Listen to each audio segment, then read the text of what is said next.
client, Mr. Sibiya. naye ke advocate Ngumalo uyasho ke ukuthi ngempela ke sebephumileke kuyena umehluleli uMr Mngomezulu uzile kuyena wamcela ke ukuthi ke ameleke ngalesikhathi yena ke esathi ke ukululama wathi ke naye ke akanayo inkinga yalokho futhi lokho ukhulunyiwe kuwena Mr Sibiya. If there is any further thing that Mr. Sibiya would wish me to convey to Mr. Mngomezulu, I'm going to take whatever instructions and inform Mr. Mngomezulu about the developments and whatever instructions that he's going to relate to me. Thank you. Nokuthi ke noma yini ke uzophuma kuwena ke Mr Sibiya uzoyikhuluma wena kuyena uadvocate Ngumalo yena uzoyithatha ke endlulise kena ke uMr Mngomezulu. Thank you. So how long is the hiatus regarding Mr. Mngomezulu's health is going to determine how long My Lord, you assist? the arrangement is the cross-examination is going to continue up to Advocate Msololo, and then thereafter Mr. Mngomezulu is going to come back. It is then that stage that this arrangement is going to cease. Okay. You confirm that, Mr. Mngomezulu? Yeah, you don't have to stand up. You can just I do confirm. You do confirm it. Ngifuna ukwazi ukuthi lokho kuzoqhubeka ke kuze kuyofika nini ukuthi ke kuzoqhubeka ukuzwa imibuzo abameli bonke kuze kuyofika kuyena ke uadvocate Msololo emuva kwalokho ke ila khona ke azobuya khona ke uMr Mngomezulu naye ke uyavuma ke lokho. And you say this has been conveyed to Mr. Sibiya, and it was discussed in Mr. Sibiya's presence, meaning you, Mr. Mngomezulu, and Mr. Sibiya, minimum, and the other councils. Yes, That is the minimum was 3, myself, Mr. Mngomezulu, and Mr. Sibiya. Okay, and what was Mr. Sibiya's view? He agreed to the arrangement. May the court confirm also from him. Nikwazi ke inkantolo ukuthi ke uma nikhuluma benye bangaki ke uadvocate Ngumalo kuyena uMr Mngomezulu kanye nawe ke Sibiya nokuthi ke wakuvuma ke wena lokho. Ma awubanga nankinga ngalokho. Mr. Ramasipidi? As the court pleases, my lord, I do confirm the arrangement, and I do also confirm that as part of the part discussion, I was involved, my lord, as the court pleases. Mr. Nisi?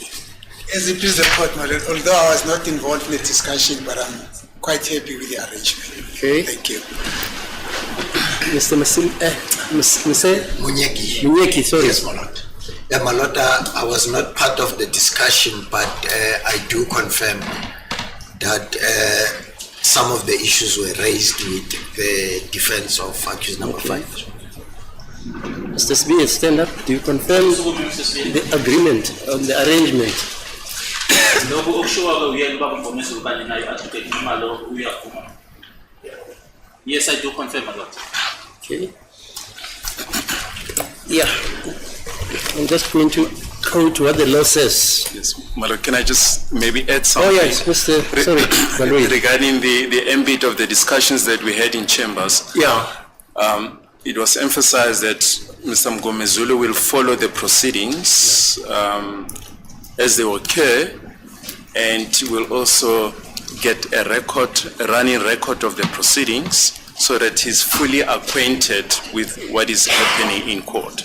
Yeah, how does he follow the proceedings? Yes. Well, the proceedings have been broadcast live, my lord, and okay.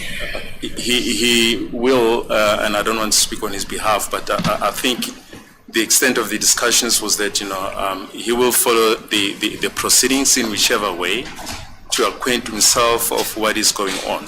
And I suppose if there's anything, he will then communicate with Mr. Ngumalo.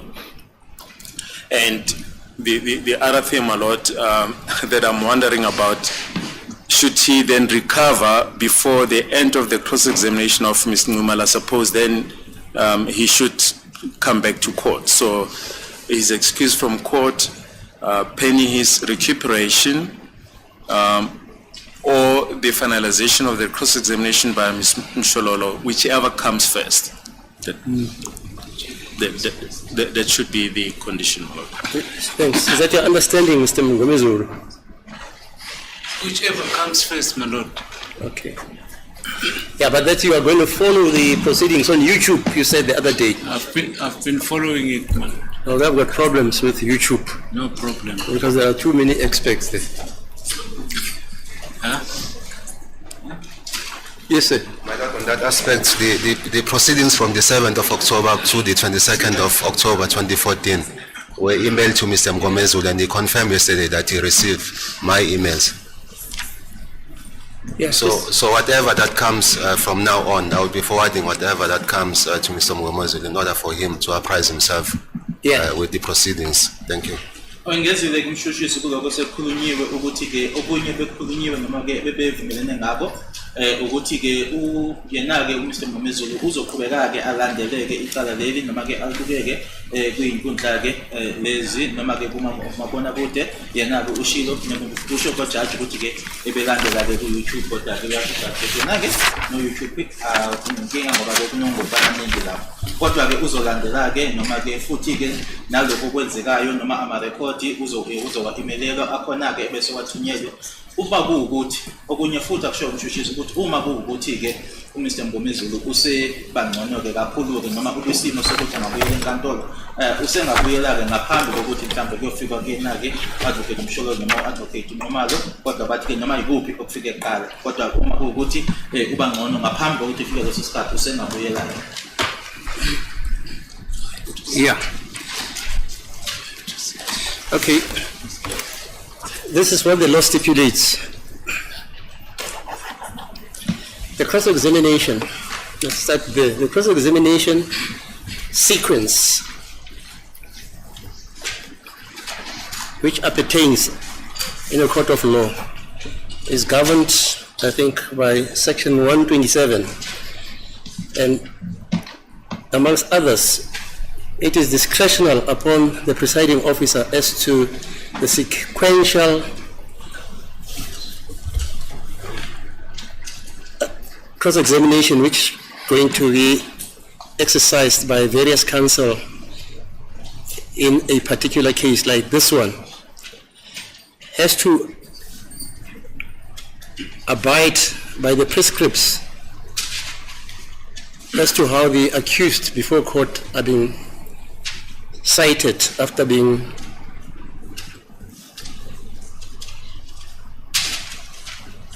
charged. In other words, lack of a better word, if Mr. Sibiya, as he is accused number one, his counsel is expected after each and every witness to be the first to cross-examine the state witness who has given that evidence. But these procedures are not immutable. They are not cast in stone. They can be modified, added to, if special circumstances arise, like in this case. This case started before this court in July 2023, but previously my colleague was involved in this case, Judge Maumela, who had to recuse himself after being incapacitated physically. So I am aware that the allegations also arise against the accused as on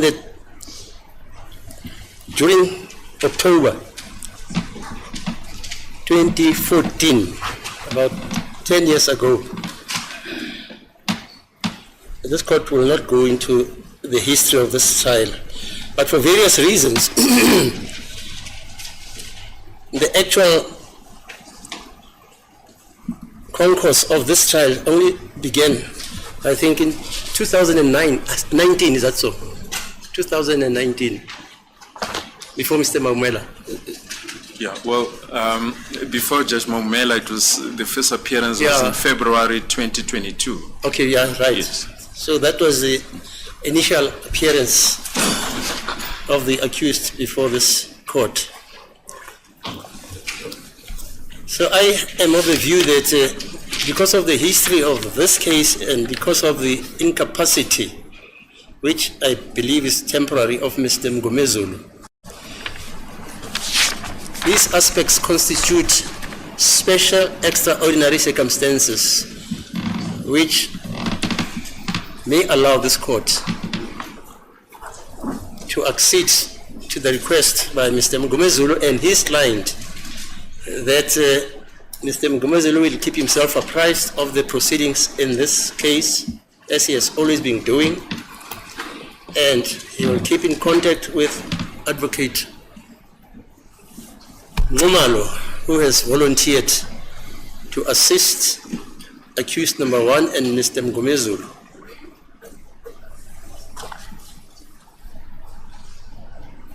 The overriding aspect is that no other accused should suffer prejudice in this trial as a result of the arrangements which this court is agreeing to as requested by Mr. Mngomezulu and his client. Because the court is enjoined in terms of Section 35 of the Constitution to accord an accused and his counsel or attorney a fair trial as described in our Constitution by, amongst others, a retired judge of the Constitutional Court, Johan Krichler, in the case of the Attorney General of the Cape versus Key, which is a constitutional case which is seminal, in my view, in defining the aspects which we all refer to as a fair trial.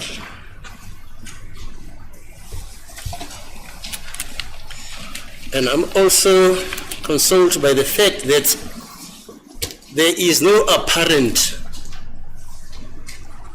conflict of interest amongst the accused and their counsels regarding the charges facing the accused. The accused are facing 5 charges. Murder with the application of Section 51(1) of the Criminal Procedure Act. Robbery, also with the applicability of Section 51(1). Possession of a firearm, and also attempted murder with the applicable Section 51(1) also being there, and possession of ammunition. And further, the accused are also charged jointly with the allegation that they allegedly committed these offenses in pursuance of a common purpose. So consequently, the onus of proof, which rests on the state to prove its case beyond a reasonable doubt, is not delineated differently from either of the accused. The state has to prove those charges with the application of the doctrine of common purpose. All 5 accused also reserved their right in terms of Section 35 of the Constitution not to disclose the basis of their defense. Consequently, as I say, up to this stage, it cannot be cogently argued that the accused, any of the accused or counsel, with regard to the arrangements which this court is acceding to about the health of Mr. Mngomezulu, that there has been a conflict of interest or there has been a denial of the concept of a free trial which must appertain to all the accused before court. Consequently then, that application is granted.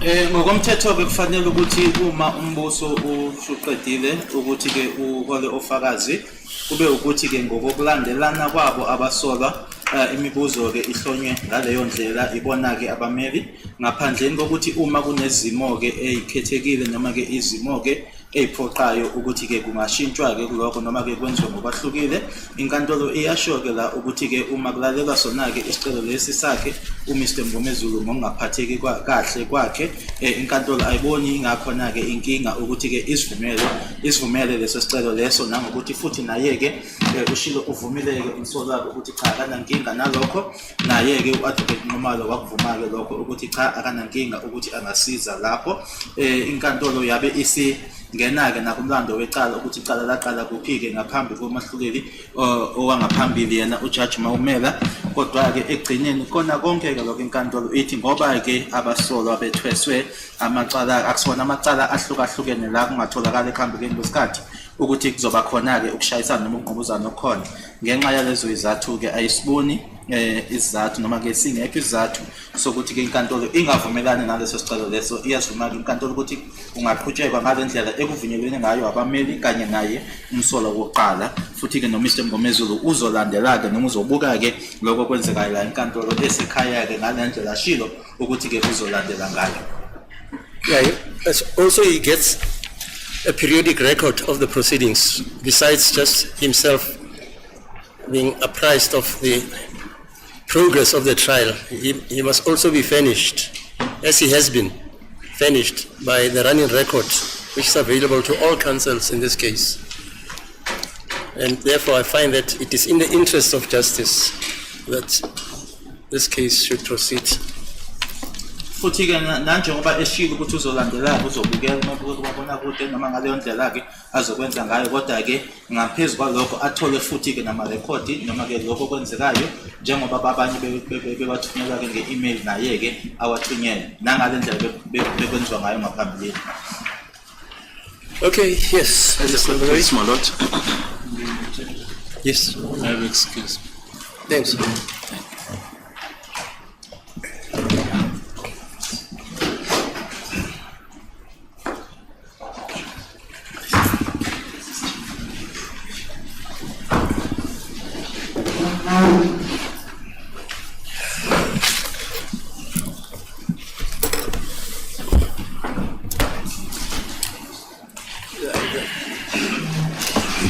Mr. Brigadier, Yes, my lord. Kinanda, you're still under oath. Okay. Yes, my lord. Thanks. Okay. As the court pleases, my lord. My lord, may I proceed? Yes. Thank you. Morning, Brigadier. Morning, Mr. Ramsebi. Now, sir, I'm going to start my cross-examination with certain preliminary questions before we address exhibits HH and JJ, which are the confession statements of accused number 2. Yes. Now, in your evidence in chief, you testified that you were tasked by Lieutenant General Nkomo, who was at the time the head of detectives, for you and certain members of the police to visit the family of the deceased, being Senzo Meyiwa, in October 2016. Is that correct?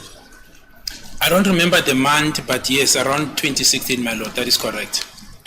Ushilo ke kubufakazi bakho kuyinhloko ukuthi ke ngaleso sikhathi leso ke uLieutenant General Nkomo okwakuyena wayehola ke ithimba noma ke wayehola ke abaseshi uyena wacela wena kanye nabanye ukuthi niyobona umndeni kamufi uSenzo Meyiwa ngo-October 2016 inyanga ngiyikhumbule kodwa yebo kwakungo-2016. Perhaps to refresh your mind, do you recall if you made a statement to that effect? Yes, I did, my lord. Ingabe uyakhumbula yini wenza istatement mayelana nalokho? Yebo ngasenza. Brigadier, I'm going to refer you to A128, which is your statement, and your handwriting is like mine. It's like a doctor's handwriting, so I'm going to ask you to personally read it. My Lord, the statement is A128. It's a statement by Brigadier Geninda. I don't think it's complete, my Lord. Let me look for the part. Yes, what A128?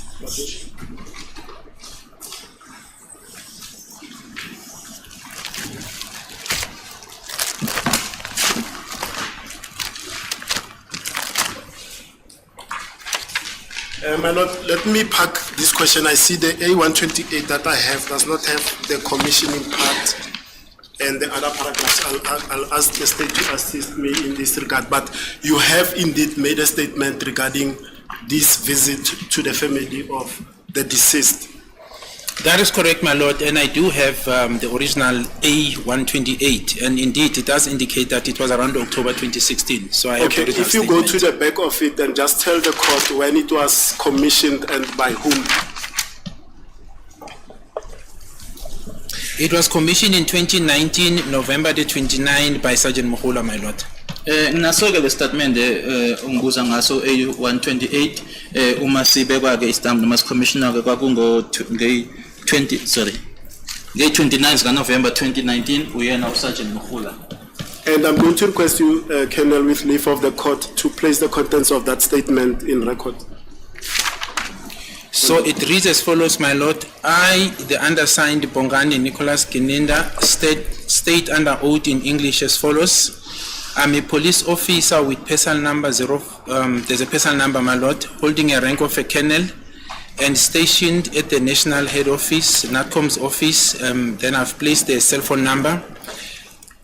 Paragraph 2, on the 27th October 2016, I was tasked by then Divisional Commissioner of Detectives, Lieutenant General Nkomo, to assist with a visit of the Senzo Meyiwa family in KZN. She further requested me,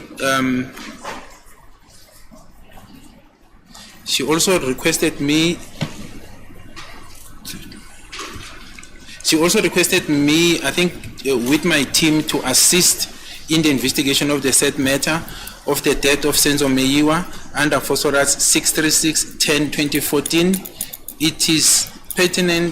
It is prudent to mention that I was not part of the investigation of the said matter when it initially occurred in 2014. I was tasked by the Divisional Commissioner together with the following members: Lieutenant Colonel Ramohala, Captain Mabuti, Sergeant Mohane, and 4 tactical team support members. I wrote Sisiane, Ngwenya, Fusi, and Swahili. On the said date of the 27th of October 2016, we indeed arrived at Senzo Meyiwa's place where we met his family. We introduced ourselves and advised the family that we will be assisting with the investigation of the said matter in question. The family indicated to us that the son-in-law, Mr. Thope, has knowledge or information that can help us with the direction of the case. We were given the contact numbers of the son-in-law, and I phoned the son-in-law from my cell phone to arrange for us to meet. Mr. Thope agreed to meet us on the very same day in Wimpy, next to his place of employment in Devon area.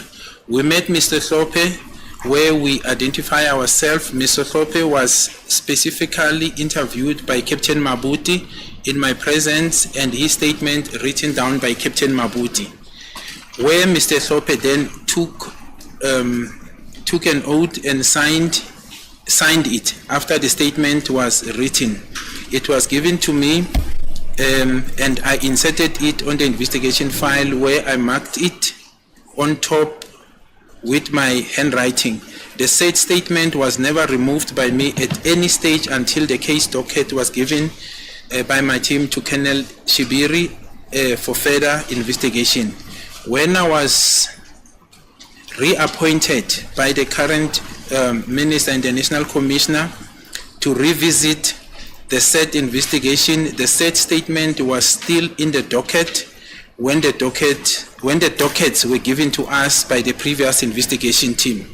Copies of the docket was given to 4 members of the investigation team. This means Lieutenant Colonel Buthelezi, Lieutenant Colonel Ramohala, Warrant Officer Makubo, and later Advocate Sirepo from DPP KZN. After this said docket were given to These said dockets were given to the DPP Johannesburg for further guidance. The said statement was in all material times in the docket, and when the dockets were given back to me as the lead IO from DPP, the said statement was in the docket and is still in the said docket to date as A116 and A175 correct indexing. After the interview with Mr. Thorpe in October 2016, I have never phoned or spoken or met Mr. Thorpe for any reason to date. I have never taken or written a statement from him directly with my own handwriting or said in any interview other than what is listed above. Then it's the oath, my lord, and where I then signed, and then it's the commissioning. Thank you, Brigadier. As the court pleases. Okay. Istatement ke ubrigadier awasenza ke ngokumayelana naloko kuya ke nokuthi uya kwabo ke khona iKZN kuyobona umndeni wakhe ke umufi sifundeka ngalendlela ngiyiphoyisa yabhala ke ipersonal number yakhe nerenki futhi ika Colonel emaphoyiseni ngisebenzela ke eNational Head Office nge-27 ku-October 2016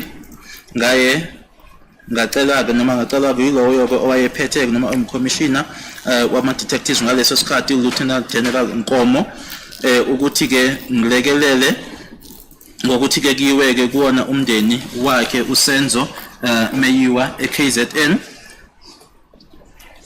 Futhi ke okunye asicela ke kona ke mina kanye nethimba ke ukuthi silekeleleke uphenyo lalo ke icala lelo abe khuluma ngokushona kwakhe uSenzo Meyiwa elalingaphansi ko Force Letters Case 63610 2014. Angikusho ke nokuthi ke ngangasiyona ke ingxenye yethimba eliphenyayo lalo icala leli ke eqaleni noma ke eqaleni kwalo ngaye u2014. Mina ke ngase ngicelwa ke uloyo noma ke nginikezwa ke umsebenzi ulewa u-Division Commissioner kanye futhi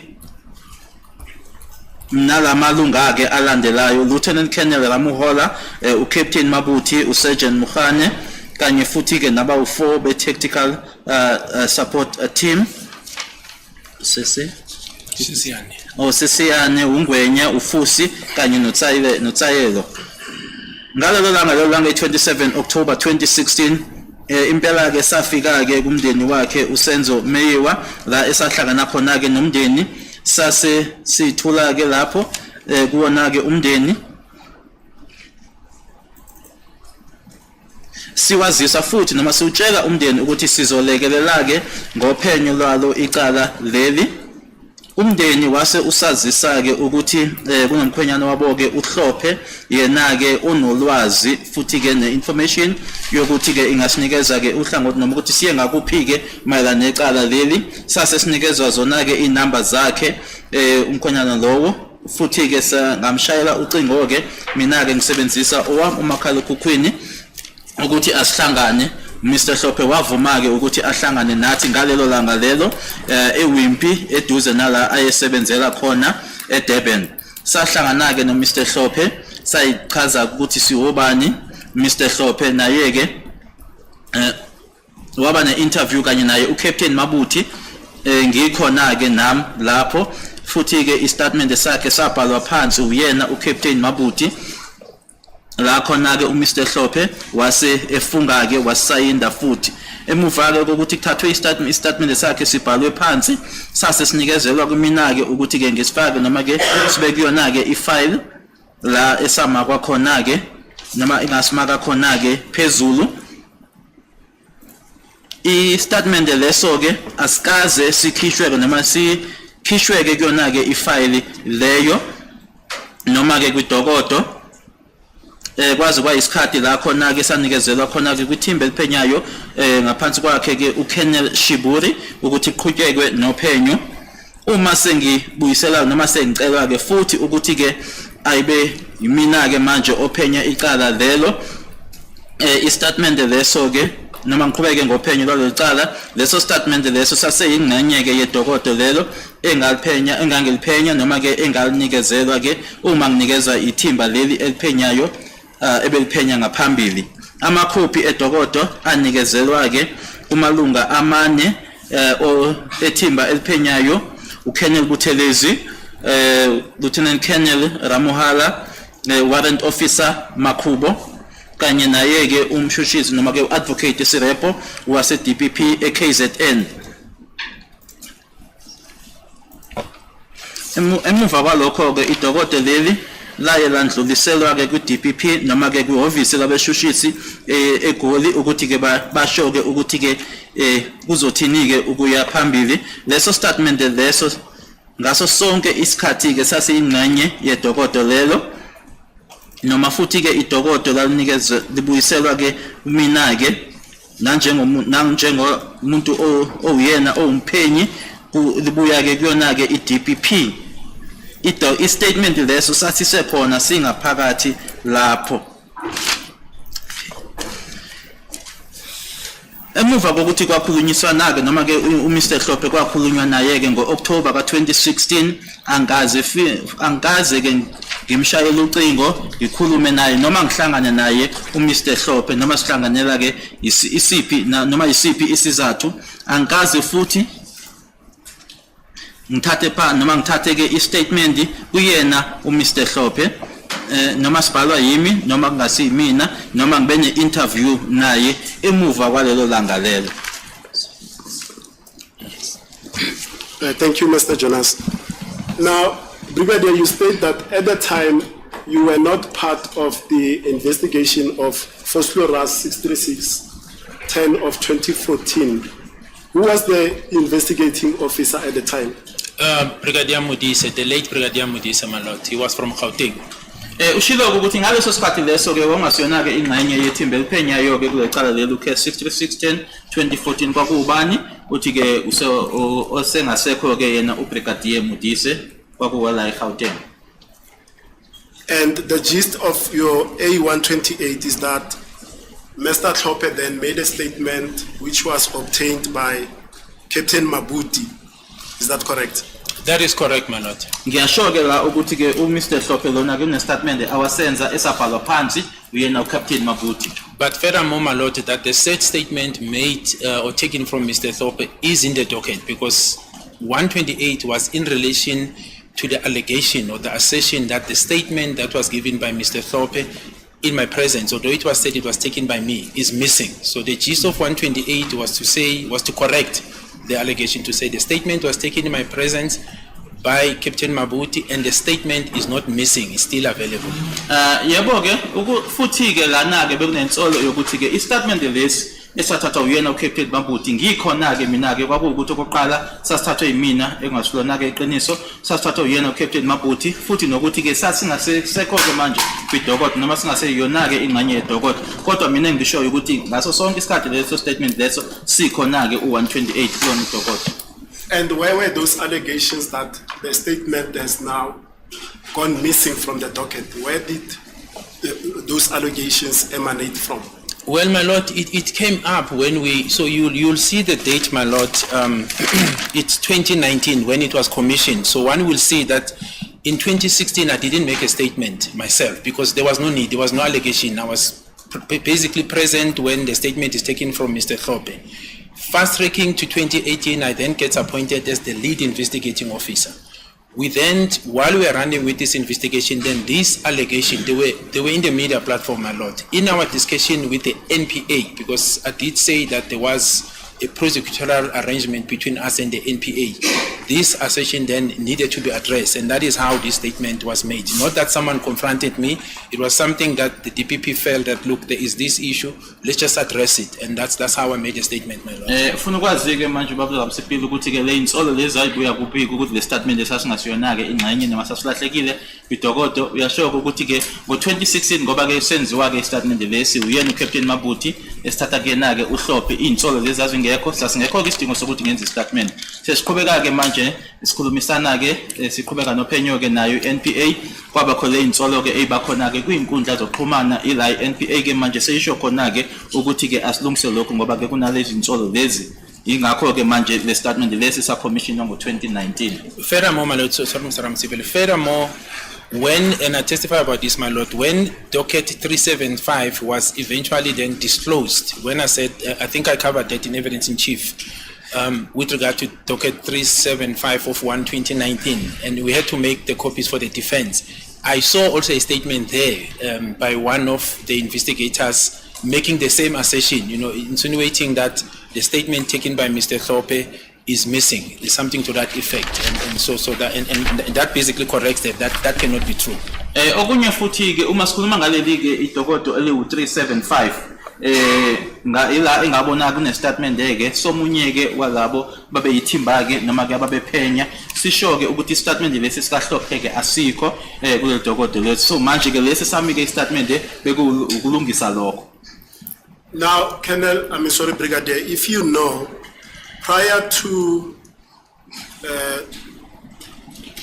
Modise, I don't know her title, that you mentioned that she was the investigating officer of this case. Prior to her, do you know if the case was investigated by another investigative team? Yes, so my understanding, and that is now in relation of what the quoted contains, my lord. The first investigating officer that was leading was in 2014. So first it was the DPCI. That is why one will see that when the cell phones were taken from the people who were inside the house, the person who took control of those cell phones as an investigating officer is one Lieutenant Colonel Nittling. He is from the DPCI, that's the Hawks. Secondly, the downloadings of the cell phones were done by Captain Mushwana. He is from the Hawks. Okay, just a minute. Sorry. Ufuna ukwazi-ke ukuthi-ke ngabe uyazi ukuthi obani-ke abokuqala noma-ke ithimba lokuphenya lokuqala laliphenya lelicala. Okokuqala-ke okokuqala nje kwakuyi-DPCI lokho kubizwa ngokuthi-ke ama-Hawks. Uma kuthathwa-ke umakhalekhukhwini babantu ababesendlini-ke bathathwa uLieutenant Colonel Nittling obuya kubona-ke ama-Hawks. Uma kwenziwa-ke manje phitshwa imininingwane noma phecelezi-ke i-downloading kwaba-ke uColonel Mushwana naye obuya kuma-Hawks. The application for Section 205 for everyone that was in the house, my lord, were done by Captain Bomsrang. He is also from DPCI, the Hawks. Captain Bomsrang. He's a Lieutenant Colonel now, Lieutenant Colonel Bomsrang. Uma kwenziwa-ke isicelo sama-Section 205-ke senziwa-ke uCaptain Bomsrang kodwa-ke manje sewuKolonel-ke naye ubuya kuma-Hawks. Now, in few days from there, my lord, then the detectives, provincial detectives, then took over, and then female Captain Mutetwa was then the IO of this matter. That's female Colonel Mutetwa. Bese kuthi-ke kuyinsuku-ke nje ezimbalwa-ke emuva-ke kwalokho kwase kuthi-ke manje-ke ihhovisi-ke labaseshi-ke kwaba yilona-ke manje eseluthatha uphenyo owesifazane-ke uCaptain Mthethwa kwaba uyena-ke manje ophenye icala. So Captain Mutetwa, my lord, was also working in the same office or provincial office where Brigadier Modise was. He was a colonel at the time, and there was also Brigadier Ndlovu. So it was the same office, and I'm not sure at what stage who was playing at what role at the time, but I know Captain Mutetwa was the lead IO. At the time when I was tasked by the DIVCOM, I know it specifically is Brigadier Modise, because when we got to Mr. Matala to follow this assertion by Mr. Thorpe that he told him what is contained in that statement, I was referred to Brigadier Modise to say, we don't know you, this is the IO, and I had to ask him to say, look, we have the request from the DIFCOM, can you allow this person to respond? And I've indicated, my lord, that there was resistance. So that is how I know the presence of Brigadier Modise. Futhi ke yena uCaptain Umthethwa wayesebenza ke kuoffice elodwa ke naye ke uKolonel uBrigadier Modise kwakuyiKolonel ke ngaleso sikhathi kanye futhi naye ke uBrigadier Ndlovu ke angazi nje ukuthi ke ubani ke wayebambe liphi iqhaza ngaleso sikhathi leso futhi ke ukwazi kwami ngaye ke uBrigadier Modise kwakungenkathi ke njengoba bengikushilo ngaphambili lokho ukuthi ke uma sengiya noma sesiya kuyena ke uTumelo Madlala siyombuza ke ngalokho okushiwo uyena ke uMr Hlophe ukuthi yiloko akutshela uTumelo abesethi ke uTumelo Madlala cha anginazi nina ke umuntu engimaziyo mina ke uBrigadier Modise yilapho ke engazi khona ke ngaye uBrigadier Modise ngase ngimcela ke ukuthi ke awulekelele lo muntu lona ke khona ke sikufunayo kuyena ke ngishilo ke nangaphambili ukuthi ke kwaba khona ke ungavumi nalapho. Lastly, my lord, I further know that there was a time when the provincial detectives were working hand in glove with DPCI, and I saw that in the docket. All this I'm referring to the docket, my lord, because there was a time where Major General Mukotedi was participating, I don't know whether it was a reconstruction or some form of activities with the provincial detectives. So there was also that joint type of an investigation team. So the detectives are working hand in glove with office DPCI. Thank you. Futhi ke abaseshi ke besifunda babesebenza ke noma besebenza ke ndawonye kanye naye ke DPCI phecelezi ke ama-Hawks. Ngiyazi ke ukuthi kuna Major General Mukotedi ke naye ke owaye khona ke noma ke eyingxenye ke lapho ila ababesebenzisana khona ke nabaseshi besifunda. Yes, ma'am.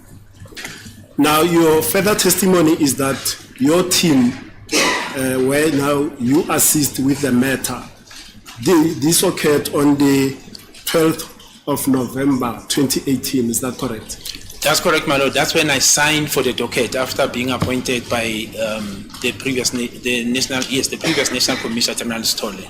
Nge 12 November 2018 ke ingalelo langa ke engasayinda ngalo ke ngisayindela ke idocket emva kokuthi sengiqokiwe ke yilowo umcommissioner ngaleso sikhathi uGeneral Sithole. And that the officers that were tasked with you were three more, that is Ramohala, Colonel Buthelezi, Warrant Officer Makubo, and yourself. So there were four of you, that's correct? It was four of us, that's correct, my lord, in a sense that that was the specific members, but the cold case unit, which was under my control, my lord, was tasked, in other words, handling this matter. Colonel Ramohala was part of the cold case unit. Yes. It is these two members who were seconded to the unit to assist specifically in this investigation, but the unit itself, which didn't have many members, I think it was myself, Colonel Ramohala, Sergeant Mohane, Sergeant Mohula, I think we were 4 or 5, my lord. So we're tasked to lead that. So all the resources or equipments that were needed were coming from that. But second to that, it was then these two members who were then said must work specifically with the case of Senzo Meyiwa, my lord. Kodwa oshukuthi ke linake nobanye uwena ke uLieutenant Colonel Mohala uButhelezi kanye noMakhubo ke kwakuyinina ke mina noba u4 basebenza ngalecala. Okwenzeka ke ukuthi ke i-cold case unit lena engaphansi kwami ke noma ke engiholayo ke kwakuyiyona ke manje enikezwe umsebenzi ukuthi ke ayiphenye lelicala kwakuyimina ngiyazi ukuthi asiba u4 imina uKolonel Ramohala uSergeant Mukhula kanye uSergeant Mukhane kwase kuthi laba ababili ke nabo ke bese befaka ke nabo ke ukuthi ke abalekeleleke ukuphenywa kwalelicala kaSenzo Meyiwa. But to put it into correct context, my lord, the communication during that appointment referred to the four of us, meaning myself, Colonel Ramohala, Warrant Officer Makubo, and Lieutenant Colonel Buthelezi. Kodwa ke uma manje ke sekukhishwa ke izwi ke manje liphumela thina ke soba u4 imina uLieutenant Colonel Ramohala, Lieutenant Colonel Buthelezi kanye no Warrant Officer Makubo.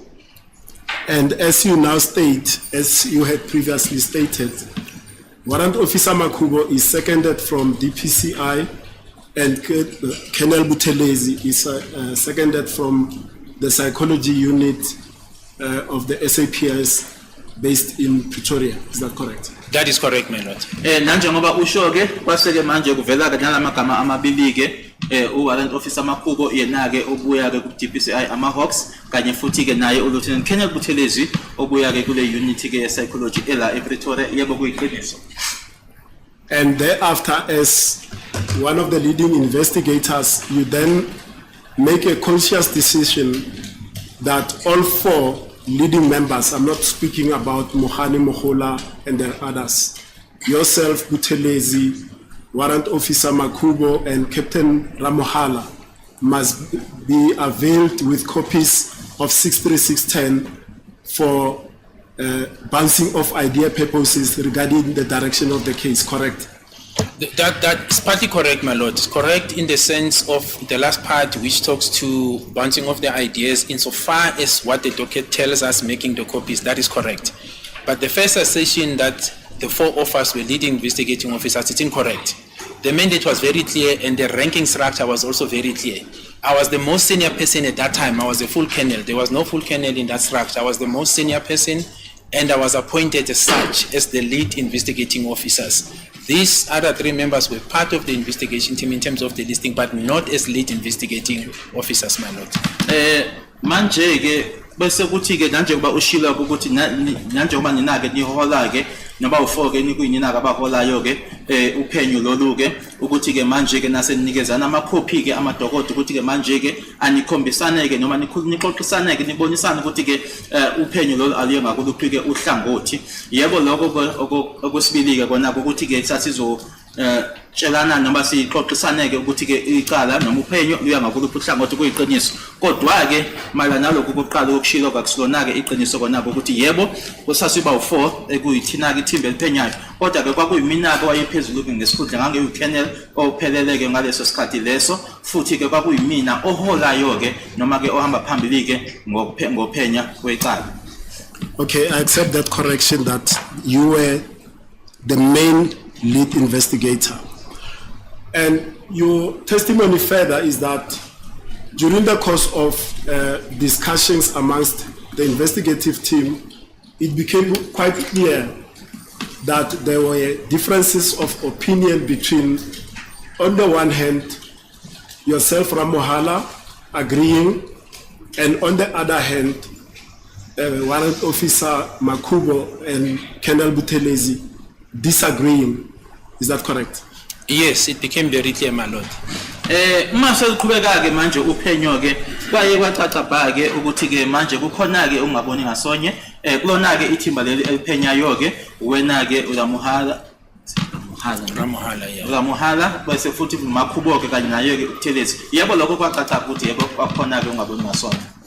And the differences of opinion according to your testimony were regarding the theory of the case, namely the theory whether or not there were intruders in the house, if there were intruders or if there were no intruders. You and Ramohala believing that there were intruders and Warrant Officer Buthelezi, Makubo and Colonel Buthelezi disagreeing, saying there were no intruders. Is that correct? It is correct, my lord, but it later became clear when, like I said, when I read 375, the docket 375, that there was also, as I said, a statement that it says that the statement given to Mr. Thorpe or taken by me is actually not in the docket. And the assertion that was given, and which I think that's where these allegations were coming from, it was to an extent that it was creating an impression that Mr. Thorpe gave a statement that would have been a breakthrough in this matter. And that statement somehow was not filed in the docket by me. And that assertion, and I think that at that time, obviously I was not aware of what is contained at docket. It was not even open, but subsequently it was open and I saw that. So I don't know where it's coming from, my lord, but it was there. But it also created the wage because there was this suspicion where I was not confronted to say, but Colonel, there's a belief that you took a statement.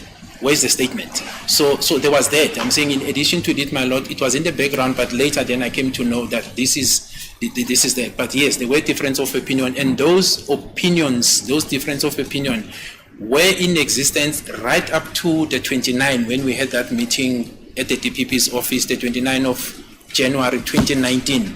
With the team, meaning Warrant Officer Makubo, Lieutenant Colonel Buthelezi, under the lead of Brigadier Perumal. It was clear that Brigadier Perumal was saying insofar as docket 636 of 10-2014, we are still investigating. I remember that the two members in that meeting to the DPP, their assertion was that insofar as that docket, which, like I said, my lord, I saw the file, they were saying the investigation is concluded and, they want a decision. So that was just a confirmation that there was a really difference of opinion, even the approach. 375 concluded. Yes, on the 29th of January 2019. Yebo kuyiqiniso lokho ukuthi ke kwakukhona ke ukungibuzana ke noma ke ukungaboni ke ngasonye ke mayelana ke nalokho ukuthi ke uma echaza ke uMr Msipile ukuthi ke wena ke kanye naye ke uyamuhala nani sho ke ukuthi ke nina ke niyakholelwa ke noma ke niyavuma ukuthi ngempela bakhona abantu abangena bese ukuthi yena ke umakhubo kanye naye ke ubuthelezi bethi bona ke cha lokho leyo nkulumo leyo abahambisaniyo nayo bona bethi ke cha abekho abantu abangena khona lapha kona lokho ngempela ke kuyiqiniso manje bangishilo ke nangaphambili ukuthi ke kwakukhona ke nalenkulumo ke kodwa ke akaze kuziwe ke kumina ke kuthiwa Kennel kune statement owasithatha kuyena ke uhlophe leso statement leso ke asisiboni kodwa nje kwakuyinzolo izinto ke engayibona ke kulona ke idokodo lelo ingakho ke manje sengalungisa ke khona lokho futhi ke kunawo ke nomhlangano owawukhona ke wange 29 zika January 2019 kanye naye ke uBrigadier Perman la ekwakushiwo ke khona ukuthi ke uphenyo u63610 2014 luyaqhubeka bese kuthi ke namalunga amanye ababili ke khulunywa ngaye ke umakhubo kanye nobuthelezi bethi cha uphenyo ke ngakuleli ke idokodo olu375 bona ke basho ukuthi ke cha lapho ke uphenyo seluqediwe akusekho phenyo olwenziwayo. And you stated that as a result of the differences, Warrant Officer Makubo and Colonel Buthelezi then went their separate ways. Were they then removed officially from the investigation of 636 of 2014? My lord, they went their separate ways. I wouldn't say, I was the lead investigating officer, so at no stage did I say to them they should not form part of the team. It just happened, my lord, that they were not coming through, there were no reports coming. It was clear that there were a lot of trust issues, my lord. So they just went their separate way, my lord.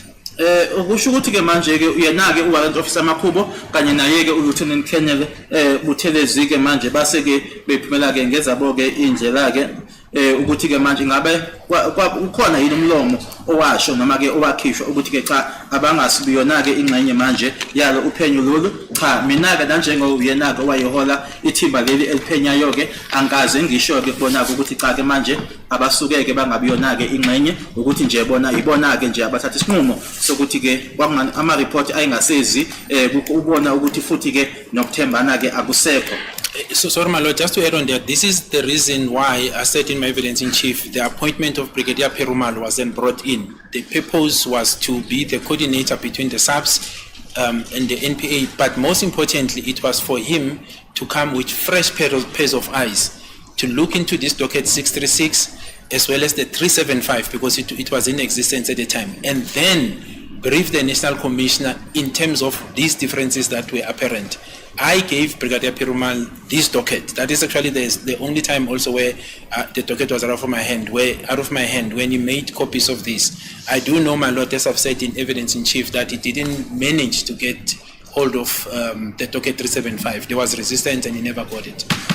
Ilapho ke noma ke bengishilo ngaphambili ukuthi ke wangenxa yaleso sizathu ke la kwalethwa khona ke uBrigadier Perumal ukuthi ke kuze ke manje ke amehlo amashake la ezobheka khona ke azothatha u636 10 of 2014 ambuke abese thatha futhi nelinye leli ke idokodo u375 ambuke ke abese yabe asho ke ukuthi yena uthini ke manje nanjengoba kukhona ke lokhu ukuthi kunalo mehluko okhona ke kulamadokodo amabili ke ngase ngimnikeza mina ke babese nikeza ngovo lwakhe ngamnikeza ke mina leli idokodo u636 isona sikhathi kuphela ke la idokodo leli angekho esandleni sami ukuthi ke enze amakhophi alo kodwa ke idokodo leli u375 lona ke akaze alithole noma ke kwabe ngavumi ke ukuthi bamnike.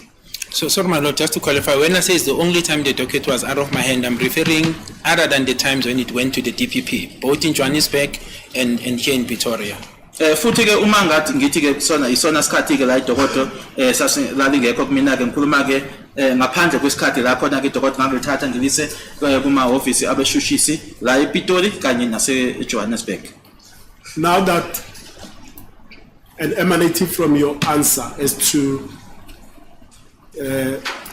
Warrant Officer Makubo, Colonel Buthelezi not reporting back to you as the investigating officer, and the fact that they do have copies of 636 each on them, does that mean there was a parallel investigation by yourself and Makubo and Buthelezi and yourself and Ramohala and Buthelezi and Makubo on this matter?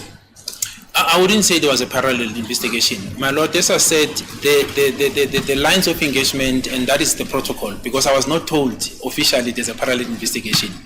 When an instruction is given that this is the lead investigating officer, that is instruction. Protocol must be observed.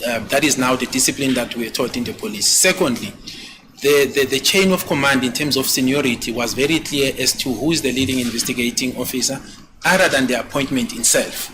So there is no parallel investigation that I'm aware of. That's to answer Mr. Ramsipile's question. Secondly, there is only one docket, my Lord, that relates to the death of Senzo Meyiwa, and that is docket 636, Phosphorus 636 of 10/2014. What I know insofar as what could be termed parallel, and I don't know how, my Lord, is that docket 375 of 1/2019 was then opened, and I've heard this assertion that is parallel, but as I said in my evidence in chief, that is a docket of defeating the end of justice, not murder. So I'm not sure how the two can be parallel, because this is murder, this is defeating. This occurs in 2014, the docket of defeating gets opened in 2019. So I'm not aware, my Lord. I know that there's been this talk that parallel, but there's no parallel insofar as I know, my Lord. Ngabe lokho kusho ukuthi ke uma uthi ke amakhophi ke noma ke uwarrant officer Makubo kanye naye ke uLieutenant Colonel Buthelezi benamakhophi ke alelo dokote leli u63610 of 2019 ukuthi nanjengoba wena ke la noRamohala kolunye uhlangothi niphenya nabo ke bayaphenya kolunye uhlangothi baphenya ngalo idokote leli u63610 of 2014 yena ke uMakhubo kanye naye ke uButhelezi lokho ke angikwazi ukuthi kwalalo babenzo lwabo uphenyo ngale nkathi thina senza ke uphenyo ngoba ke uma nkathi ke ngiqokwa ke ukuthi beyimina umholi lana ke ngokwasemaphoyiseni ke kunalokho okubizwa ngokuthi ke ubusenior ke noma ke ama-rank, futhi ke neindlela ke safundiswa ngayo leyo ukuthi kwakuyimina owaqokwa nanjengo oyinhloko kwithimba eliphenyayo futhi ke nama-rank nawo ke ecacile. Uma ke manje sesikhuluma ke ngalo leli ke idokodo eliwu3751 of 2019 uma lona ke livulwa ngayo u2019 lapho ke icala ke lapho kwakuphazamisana nokusebenza komthetho lana ke ku63610 of 2014 kuphenywa icala lokubulala. Angazi ke manje ukuthi ke ukuphenya lokho okuhambisanayo kanjani uma amacala ehlukene. Lastly, my Lord, on that aspect, as I've said again, that on the 29th of January 2019, when we met at the DPP's office, Lieutenant Colonel Buthelezi and Warrant Officer Makubo, the docket that I saw, not perusing it but seeing the file that they said, and obviously I picked it up during the discussion between Brigadier Perumal, the DPP and them. As I said, it was not a conducive meeting, but I do recall that the docket that they brought forward or said we are done with the investigation, it was in relation to 375 of 1/2019. I did not see them or hear them or observe them saying here's 375 and here's the district docket. They were simply referring to 375, and that is why I'm saying I'm not aware of any parallel investigation. Hence, on our side, meaning Brigadier Perumal and Novias was in his company, insofar as this matter, we're far from over, my Lord, at that time. Okunye futhi engakusho ukuthi ngaye uJanuary ka2019 kathi ke uLieutenant Colonel Buthelezi kanye naye ke uwarrant officer Makubo kuleyo mhlangano lo ebengikhulumile ngayo kanye naye ke uBrigadier Perman khulumisana kwabo ke kanye ke nabeshushisi iDPP kanye futhi nabo ke hayi ukuthi idokote ngalithatha ke ngalibuka kodwa ke idokote ngalibona ke beze nalo ke bekhuluma ngalo kwakuyena u375 abashongo ke ukuthi siphethe u375 ngala siphethe yena ke u636 yila abasho khona ke ukuthi mayelana naleli ke idokote u375 thina ke sesiqedile ukuphenya ngaleso sikhathi ke kulothu uhlangothi ke ngikhuluma mina ke kanye ke no Brigadier Perman sasisekudeke ngokuthi ke singasho ukuthi sesiqedile ukuphenya u63610 2014. You further stated that Makubo and Buthelezi are the current investigators of 37501 of 2019. Yes, my lord, as far as I know, correct. Yebo ngokwazi kwami ke uwarrant officer Makubo kanye naye ke uLieutenant Colonel Buthelezi bona ke abaphenya u3751 ka 2019.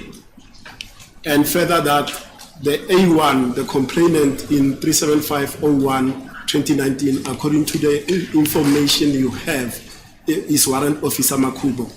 Yes, according, I said, my lord, specifically according to the system, in other words, the case system of the police, it indicates that it's warrant officer Makubo, my lord. Case system. Yeah. It's A1 ne? Yeah, he's a complainant in short.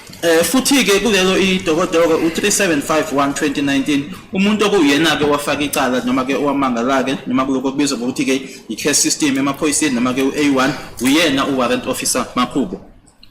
And now, having had access to 37501 2019, and by access I'm not saying perusal, I mean the time when you had it, when an order was made that disclosure of that docket should be made available to the defense team in this matter.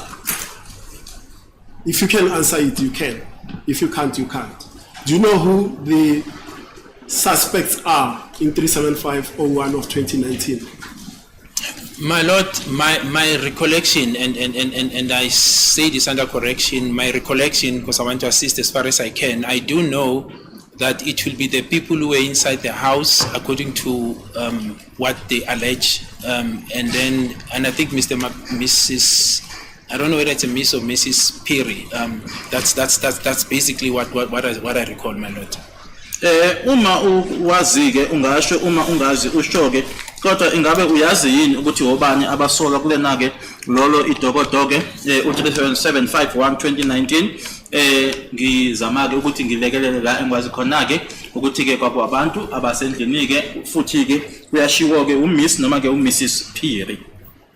Now, at that meeting of the 29th of January 2019 with Brigadier Perumal, the DPP, and yourselves as the investigative team of 636 of 10/2014, what reasons did Makubo and Buthelezi give for refusing to share that docket with a person appointed by the National Commissioner to come and coordinate 636 of 10 of 2014? Yeah, my lord, I do not have a clear favoritism in terms of the response, but all I can say is that there was resistance. It should be noted, my lord, like I said, before this meeting of the 29th of January, there was already an engagement telephonically between the Brigadier Perumal and the members, and I was told that there was resistance. So meeting there with the DPP and them, things were not really, it was a tense situation. Like I said, the Brigadier took exception in terms of protocol and discipline, but there were a lot of issues, my lord, which I don't think are relevant for this matter, except to say there was a tension, my lord, and I don't recall the reasons given, my lord. Manje ke kulomhlangano wokhona ke bange 29 zika January 2019 uBrigadier Peruman ihhovisi labashushisi iDPP kanye ke nethimba lelo elaliphenya ke ingabe sikhona yini izathu noma sasithini izathu esanikezelwa ibona ke oMakhubo kanye naye ke uThelezi ukuthi ke bengafuniki ukuthi banikezeleke ngalo idokotela leli u3751 of 2019 kumuntu ke oqokiwe ukuthi kube uyena ke manje olekelelayo noma ke oholayo ukuthi ke kubhekwe amadokotelana amabili. Angisakhumbuluke manje ukuthi ngikhumbuleke amazwi ukuthi imaphi ke amazwi akhishwa ukuthi kwakungani, kodwa ngiyakhumbula ukuthi ngaphambi kwaleyo mhlangano loyo kwakhona ke ukukhulumisana noma ukuxhumana ke ngocingo la asho khona ke manje ke uPerman ukuthi ke abazange bavumeke mase ukuthi manje ngalelanga la nge29 January 2019 yila ke futhi ke manje seku uBrigadier futhi ke senenkinga ke khona ukuthi ke manje abantu sebengalandeli ke ama protocol ke noma ke indlela ke yokusebenza futhi ke uyila bengavumi khona ukuthi nje cha idokotela benganikeza ingalo ukuthi kwangani izathu angisakhumbuli. And that infighting, that those differences between yourself, Ramohala, Buthelezi, Makubo, what effect, if any, did it have on the adequacy of investigation and the integrity of investigation of 636-10 of 2014? Well, my lord, I wouldn't say it had any negative effect. One will recall, my lord, that as I said, at the beginning, it was a fact-finding type of a mission. It wasn't, the misunderstanding or the difference of opinion was not insofar as whether there is evidence to link, for example, accused 1 or accused 2 or any of these accused. It was really to dissect and see whether the docket, in terms of what is contained in the docket, not what someone is wishing, my lord, or what allegations are saying, whether the docket, in terms of the evidence contained in the docket, suggests indeed that there were no intruders or there were intruders. So the difference of opinion was insofar as that part, and that is where we walked our separate ways, my lord. So insofar as the investigations that led to the site of these accused and eventually their arrest and the processes that followed, my lord, there was no issues or integrity or even a desire to say we simply followed, and I'm talking about me now, my lord, because I was now leading the team, without the 2 members. We simply followed the evidence and were guided by what was available at the time. We collected whatever I needed to collect, my lord, within the prescript of the law. So there was nothing that was done out of those boundaries. Just a moment. Just a moment, ma'am. Manje ke lokuthi ke kwakunokuhlukana ke noma ke ngobuzana ukushayisana okwakukhona ke engaba umuphi umthelela lokho okwaba nako ke kulona uphenyo lecala leli. Angeke ngisho ke maphendula ke ufakazi, ngeke ngisho ukuthi kwaba nomthelela ke owawu ngemuhleke ngoba ke ukwehluka ke noma ke ukushayisana ke kwendlela ke sasibona ngayo ngaleso sikhathi kwakungahlangeneke nokuthi mhlambe kuthiwa hayi cha ukhulunywa lana ngomsolo woqala noma ke umbandakanye kanjani, kodwa ke kwakukushayisana nje kokuthi ke ingaba babekhona yini abantu abangena endlini ngalelo langa lela noma cha. Yilokho ke kwafuna ukuthi ke kubonwe ke uma kuhlanganiswa lamadokodo lana amabili.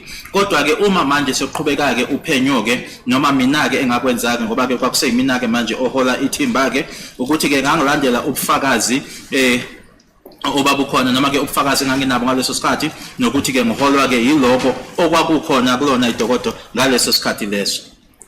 Now, just reverting to docket 375 of 01-2019, I know that it's got nothing to do with you, but the question is this. Are you aware that the DPP has yet to take or make a decision on whether or not to prosecute that docket? As a court, please, my lord, I don't think that is correct. There is a letter to that effect. The DPP has made a decision, and his decision is to hold over a final decision pending the outcome of this matter.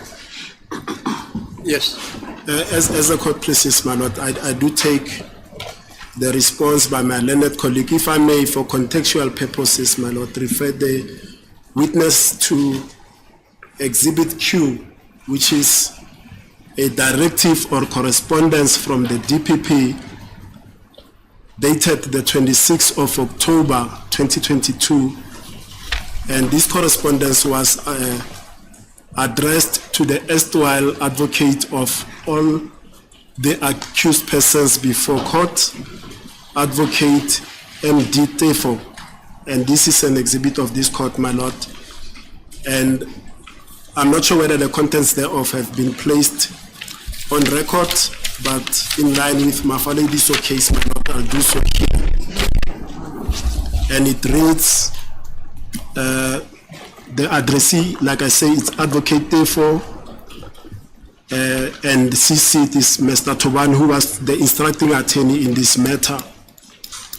And it says, dear sir, Ray Foslora's case 375 of 01-2019, S. Vs. Sibia and 4 others, CC 67 of 2020.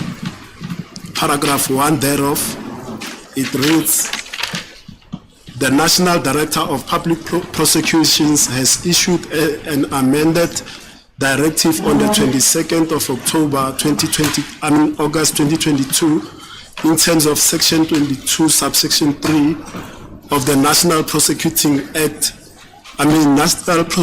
Authority Act 32 of 1998, read with Section 111 of the Criminal Procedure Act 51 of 1977, and also transferring jurisdiction in respect of Phosphorus Case 375 of 01-2019 from the area of jurisdiction of the Director of Public Prosecutions, Johannesburg, to the area of jurisdiction of the Director of Public Prosecutions, Gauteng Division, Pretoria. The amended directive will be handed up in court. Paragraph 2 thereof. This office is therefore mandated to make a decision in respect of Phosphorus Case 375 of 01-2019. Paragraph 3 thereof. In the light of the fact that the decision in Phosphorus Case 375 of 01-2019 depends on the credibility findings by the trial court in the current trial involving Phosphorus Case 63610 of 2014, I have therefore decided that the decision in Phosphorus Case 375 of 01-2019 will be made at the conclusion of the current trial. It is thus signed by the DPP of Pretoria, Gauteng Division, Mr. S. Mzinyati. Kunale ncwadi ke fundo yena ke baba Msipile eyayibhalelwe ke loyo owayengummeli wenyuke ngaleso sikhathi ke yena Advocate MD Tefo yange 26 ka August 2022. Le ncwadi ke ifundeka ngalendlela ke ophethe ke ihhovisi labashushisi usho lokho noma ke usho lokho kulandelayo ukuthi ngale date 22 August 2022 esho ke umthetho u22 womthetho olawula ke labo ke ekuyibona abashushisayo ukuthi ke mayelana nedokodo ke uFosphorus 3751-2019 lokho ke usho ke ihhovisi labashushisi ngaphansi kwase Johannesburg ukuthi ke le office leli selithathe isinqumo ke umayelana ke nedokodo u3751-2019 ukuthi ngenxa yokuthi ke u3751-2019 uncikeke ukuthi ke inkantolo kuleli ke iqala liu-63610-2014 izonquma kanjani manje ke isinqumo ke ngo-3751 ka-2019 sizokwenziwa ke uma ngabe sekuqulwe laqedwa iqala leli eliu-636 eliphambi kwenkantolo njengamanje. Yes, my lord, I'm aware of this letter. Yebo incwadi lena ngiyayazi. My lord, just to correct myself, Advocate Tefo at the time represented only accused 1 to 4, not all of them, my lord.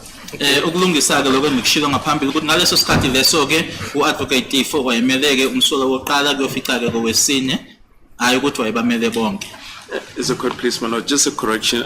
Exhibit Q, it's a letter addressed to Advocate Mshololo. It's exactly the same letter, but it is a letter addressed to Advocate Mshololo. This one addressed to Mr. Tefo was not handed up as an exhibit. Sorry, my lord, because the one that I have, and it may have been an error on my part, it's the one that's addressed to Advocate Tefo. I did not have the one that was addressed to Advocate Mshololo, but the essence is that the contents are the same, my lord. Yeah. They mirror each other, my lord, to the T. Now, the point that I was emphasizing was that this decision in respect of 375, for the people that you say are the people that were in the house essentially, including Maggie Piri, will be made based on the credibility findings made by this court in this matter regarding 375. Correct, my lord, but it is insofar as the charge of defeating the end of justice, not the murder of Senzo, because the docket is very clear. It's a defeating charge, my lord. Yes. Kodwa ke okusho ile ncwadi ke ukuthi isinqumo mayelana naleli dokodo u375 sizothathwa kamuva ke uma lenkantolo ke isithatha isinqumo ngaleli icala u636 yebo kodwa ngiyafuna ke ukugcizelela ngisho ukuthi lelo idokodo kodwa ke alihlangeneke nokubulawa kwakhe uSenzo Meyo kodwa ke uphazamisa noma kumake endleleni yokusebenza komthetho.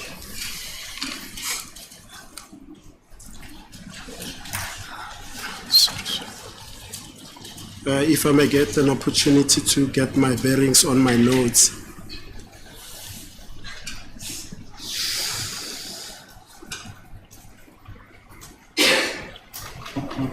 Okay. Now, before I go to the reasons, because during your evidence in chief, you mentioned several reasons why you say that you and Ramuhala believe that there were intruders in the house on the 26th of October 2014 that perpetrated the offense that occurred there, correct? Well, partly correct, my lord, in that the reasons I given, those were my reasons. Yes. I analyzed, like I've said, everyone was given an opportunity to read the document independently. So Ramuhala's views come in a sense that he was also of the view that there were people who came into the house, but I did not put it in the context that, my lord, this is what he found, the way I found it. I was simply putting my reasons to say, what is it that convinced me that they were intruders?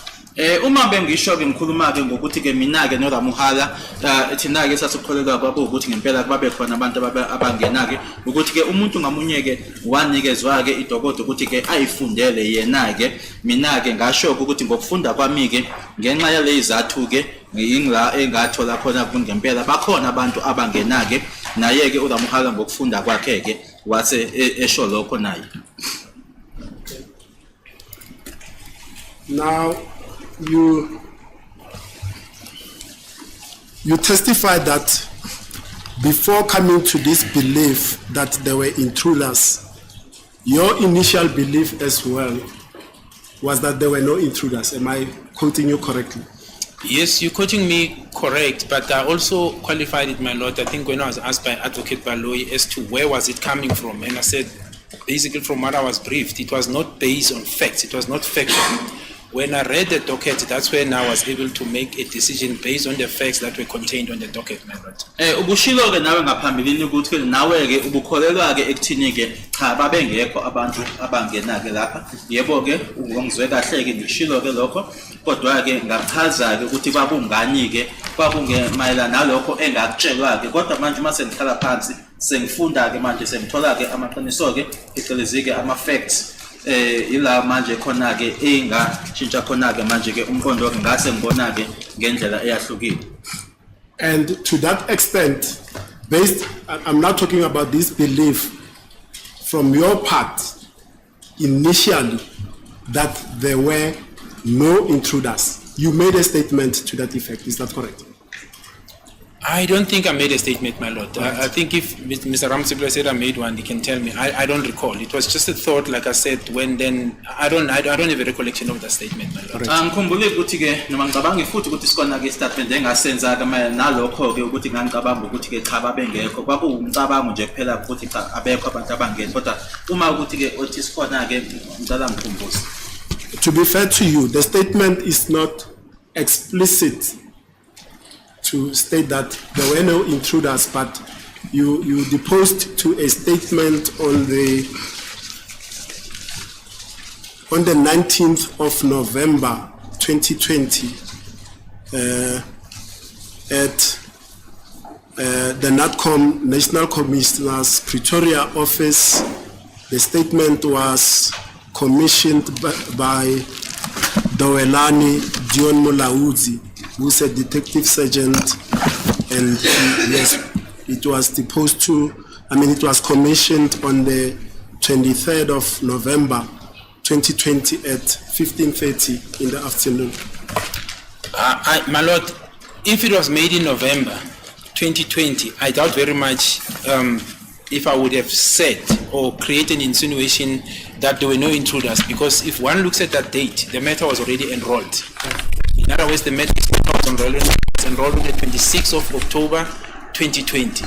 My recollection, and I don't have, I think Mr. Ramsipile can refer me to the index number, I'll get to that statement, but I have an idea what he's talking about. The statement I made in November, my lord, relates to further investigation and the evidence I collected insofar as my request, that I was trying to, my request in pursuance, or rather, my application to have Kelly Kumalo charged.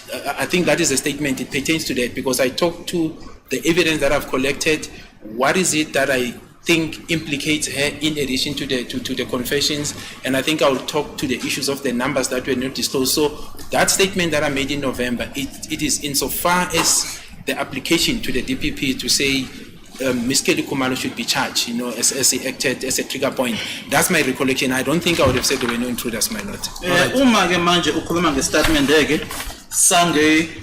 in 19 November 2020 uyasho ke Mr. Ramsipile ukuthi sase commissioner ke nge-23 November 2020 angicabangi ke manje lapho uma uthi ke 2020 la khona ke manje ngase ngicela noma ngisho khona ke ukuthi cha ngangingakholelwa ukuthi bakhona abantu abangena lapho endlini ke ngoba ngaleso sikhathi ke manje icala ke laliseli noma ke babesebetheswa ke amacala abasola lalisenkantolo ke. Uma ukhuluma ngaleso statement ngizoyibheka ke inamba yakho ngizoyithola cabanga ukuthi ke yila engangisenza khona ke isicelo ukuthi ke akathweswe amacala naye ke uKelly Khumalo isicelo leso engizangisenza ke kuyona ke iDPP ihhovisi lalabo abashushisayo ukuthi ke ngenxa ke yokufakaza obukhona ke amanamba lapho ke ngangenza khona leso sicelo sokuthi ke naye akathweswe amacala uMiss Kelly Khumalo. Yes, my lord. So in November, my lord, if I can just assist the court, in November, there's a statement I made on the 20th of November 2020, and in no way would I say there were no intruders. And then the next one, like I said, unless Mr. Ramsipile can specifically refer me to it, the next one in November. The one that I referred to, and let me give you the date and then just give a bit of a background of my understanding, but I want us to go to this statement. Yes, what is the index number, Mr. Ramsipile? I don't know what the index number is. On top it says A225. Yes, that's the one I have in front of me, with five pages. It's got, now the one that I have is got 4 pages. No, A225, it's 5 pages. So you have 1 or 5, it goes. Mine has got 4 pages and the paragraphs, 1, 2, 3, 4, and the paragraphs are sequential until the end, so it cannot be that one. Is it with 5 paragraphs? Yeah, it's a big paragraphs, 5 paragraphs. Yes, that's the one that I have, and that's the evidence. But let me hear you, Mr. Ramsipile. Yes, Okay. but I have it in front of me. Just hear me out, and Yes. and you are indeed correct. Let me give you that regarding the context within which this statement was made. That it was in relation to an application for a Section 43 application, CPA, J50 warrant of arrest in respect of Ms. Kelly Khumalo. But Yes. I want to go through this with you and put certain questions to you. Yes. And this one, because it's typed out, I can read myself. My Yes. lord, I've already put the commissioning part on record that it was commissioned by Detective Sergeant Mulaudzi.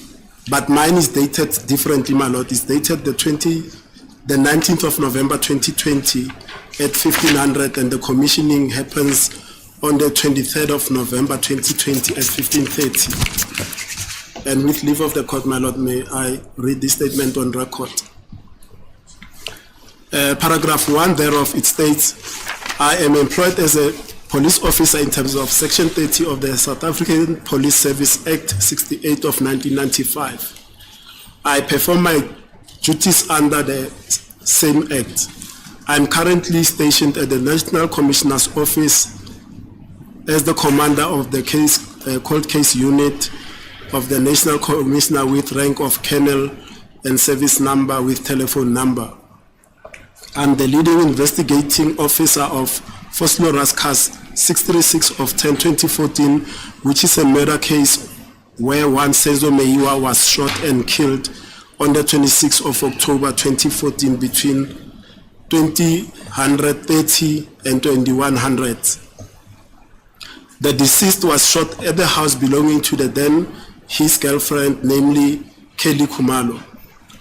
It initially appeared that it was a robbery gone wrong.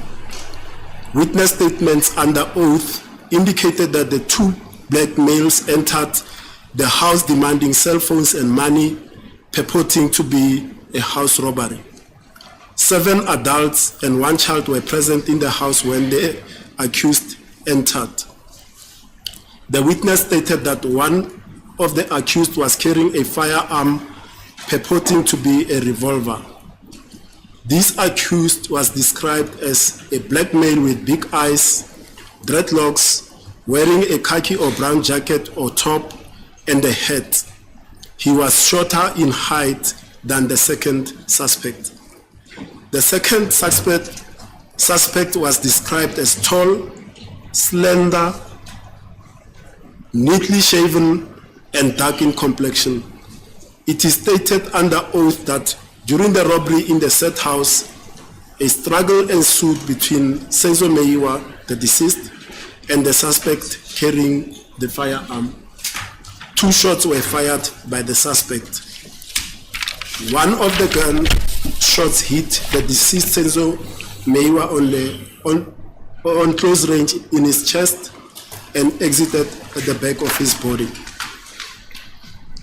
The second accused focused on the rest of the witnesses, and in the process, 1 cellular phone belonging to Miss Kelly Khumalo was robbed by the suspects during the committal of the offense. It is also stated under oath that suspicious suspects wearing specific clothing, amongst others a hoodie, were standing hidden but only a few meters from the crime scene prior to the incident, appearing to be typing on their cell phones. It is stated that the suspect fled on foot and a hat which was worn by the shooter was left on the crime scene. It is equally stated that the suspects hidden away, which is explained to be linked to the offense, was seen running away from the crime scene. Identity kits were compiled through witnesses of these suspects. The victim was rushed to the hospital by the witnesses who were in the house. However, he was declared dead on arrival at the hospital. The incident took place between 2030 and 2100. The deceased was declared dead on arrival at the hospital at 2115. Paragraph 3. Investigations revealed that the cell phone which was robbed was picked up through cell phone towers until signal was lost, covering the area of Foslora's hostel. The said phone was never recovered to date or ever switched on again. The evidence explained herein under would indicate that the planning of the offense and gathering after the incident took place at Foslora's hostel. Investigation which resulted in evidence under oath revealed that the victim was murdered as a contractual assassination or hit rather than a robbery or a robbery gone wrong. Evidence under oath revealed that 6 suspects actively participated in the planning and execution of the contractual murder of Senzo Meyiwa at the directive of Kelly Khumalo. This suspect, in brackets, Nonhlanhla Kelly Khumalo, is first linked by means of confessions that were made by both accused number 1 and 2, as they both implicate her as the person that gave the instructions to kill Senzo Meyiwa. Investigations further revealed that she had 4 other cell numbers that she did not disclose to the police when these incidents took place. The numbers are as follows: 079 bullet point number 1, 079 494 8773. Bullet point number 2, 073 451 5017. Bullet point number 3, 073 388-6730. And the last bullet point, 061-456-2104. Investigations further reveal that she is linked to the actual perpetrators of this murder by means of cell phone linkages. These linkages connect her to accused 3 and 5. It was further discovered that through cell phone analysis that her cell phone memory has the same photo of a see-through bag containing cash notes and in the exact position, location and spot as the one of accused 3. Longetwala has the same bag of money.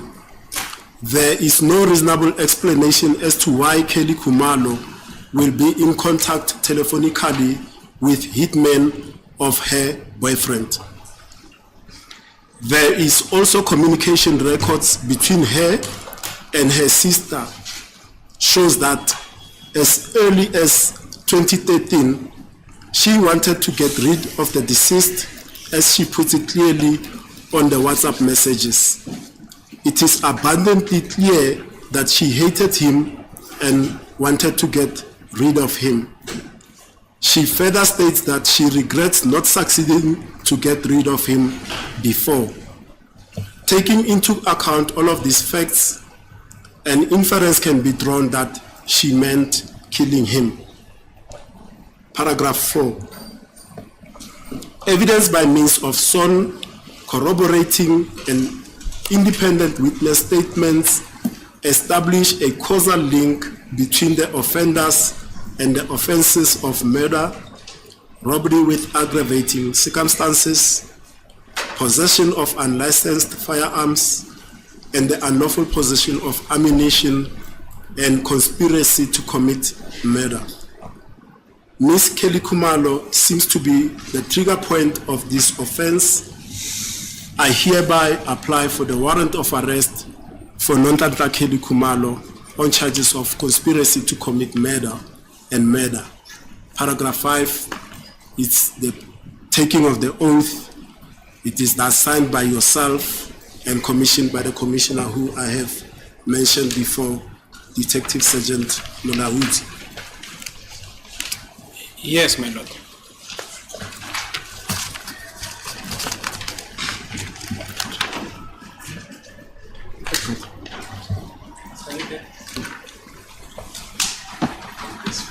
It's highlighted.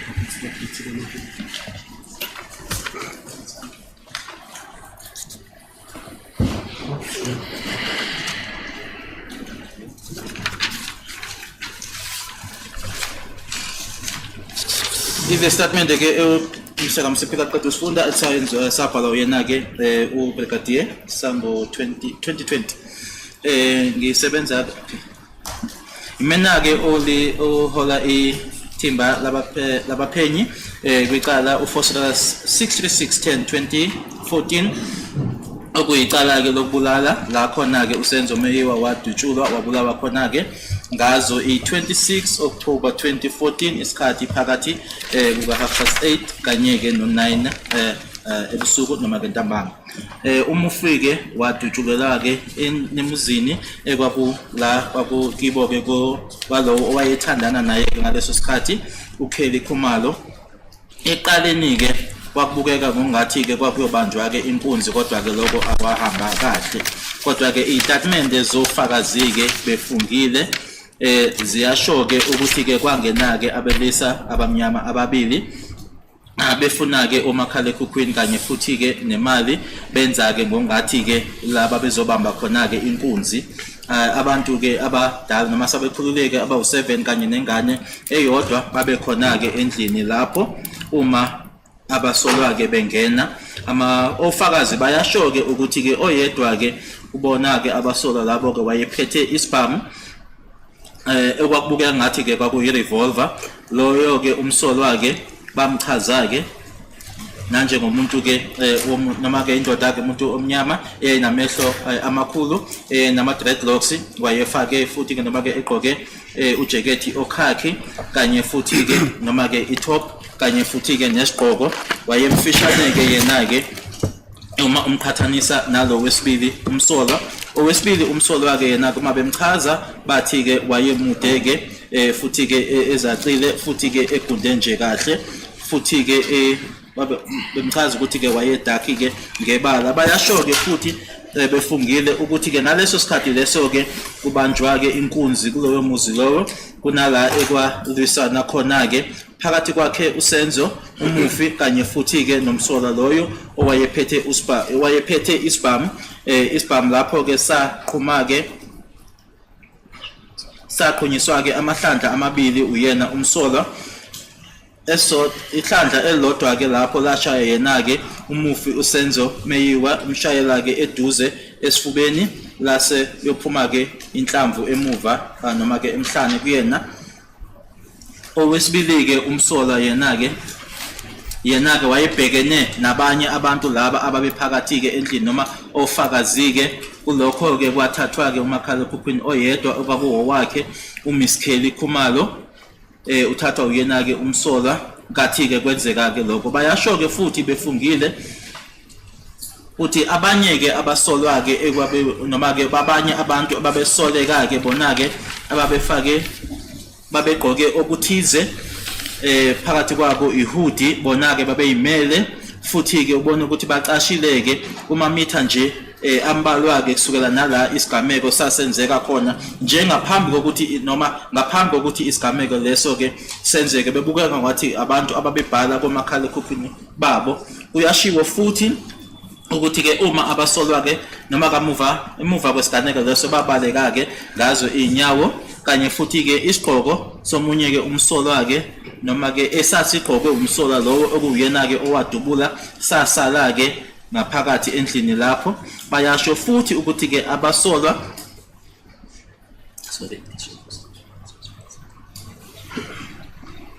ukuthi ke abasolwa labo ke ababeyifihleleke futhi abahlanganiswayo ke naso isigameko leso babona ke nabo bebaleka ke besuka kwindawo leyo yesigameko kunala khona ke ekwase kuhlanganiswa noma ke kudwetshwa khona ke lokho kubizwa ngokuthi phecelezi ke ama identity kit ibona ke ofakazi bedweba bona ke abasolwa wathathwa ke umufi ke wahanjiswa ke esibhedlele ibona ofakazi ababephakathi ke endlini kodwa ke uma kufika ke esibhedlele noma ke emtholampilo ila ekwashiwa khona ke ukuthi cha akasekho noma ke akasekho emhlabeni isigameko lokho sesenzeka phakathi ke kuka 8:30 kanye ke no9 ebusuku umufi ke kwashiwo ke ukuthi ke noma batshelwa ke ukuthi useshonile ngaye u21:15 noma ke u9 ebusuku uphenyo ke lona ke lwaveza ke noma ke lwatshengisa ke ukuthi umakhala ekhukhwini lo owathathwa ke khona lapho noma ke owabanjwa inkunzi khona lapho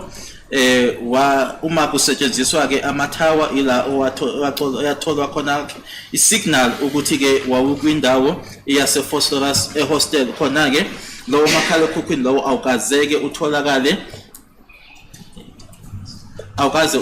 kuze kube manje noma uphinde futhi ke usebenzeke ubufakazi buyasho futhi ke ukuthi ke ukuhlelwa ke kwaso isigameko lesi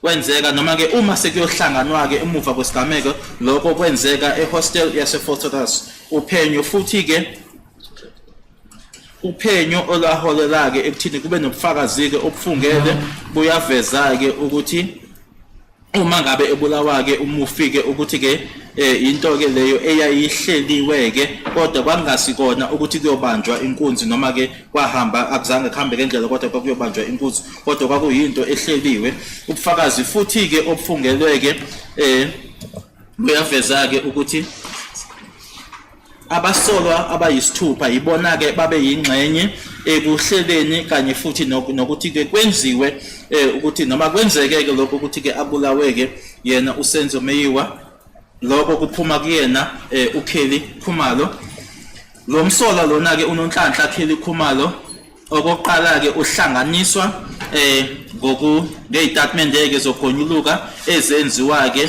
abasolwa ababini owokuqala kanye nowesibili nanjengoba bobabili ke beshoke ukuthi uyena ke umuntu owakhipha ke izwi lokuthi ke uSenzo Meyiwa akabulawe uphenyo futhi ke olufungelwe uphenyo futhi ke liyaveza ke ukuthi wayenomakhala ekhukhwini abawu4 noma amanamba amane angazange awasho noma ke awatshele amaphoyisa ngazo lezo inamba lezo nkathi isigameko leso senzeka lawo manamba ke ila 0794948773 0734515017 0733886730 0614562104 uyaqhubeka ke uphenyo luveze ukuthi ke uhlanganiswa ke nokubulawa kwakhe ke umufike ngokuxhumana ke ngomakhala ekhukhwini kanye futhi ke lokho kumhlanganisa naye ke umsolo wesithathu kanye nowesihlanu okunye futhi okwatholakala ke ngokucwaninga kwabo omakhala ekhukhwini ukuthi ke i-cellphone yakhe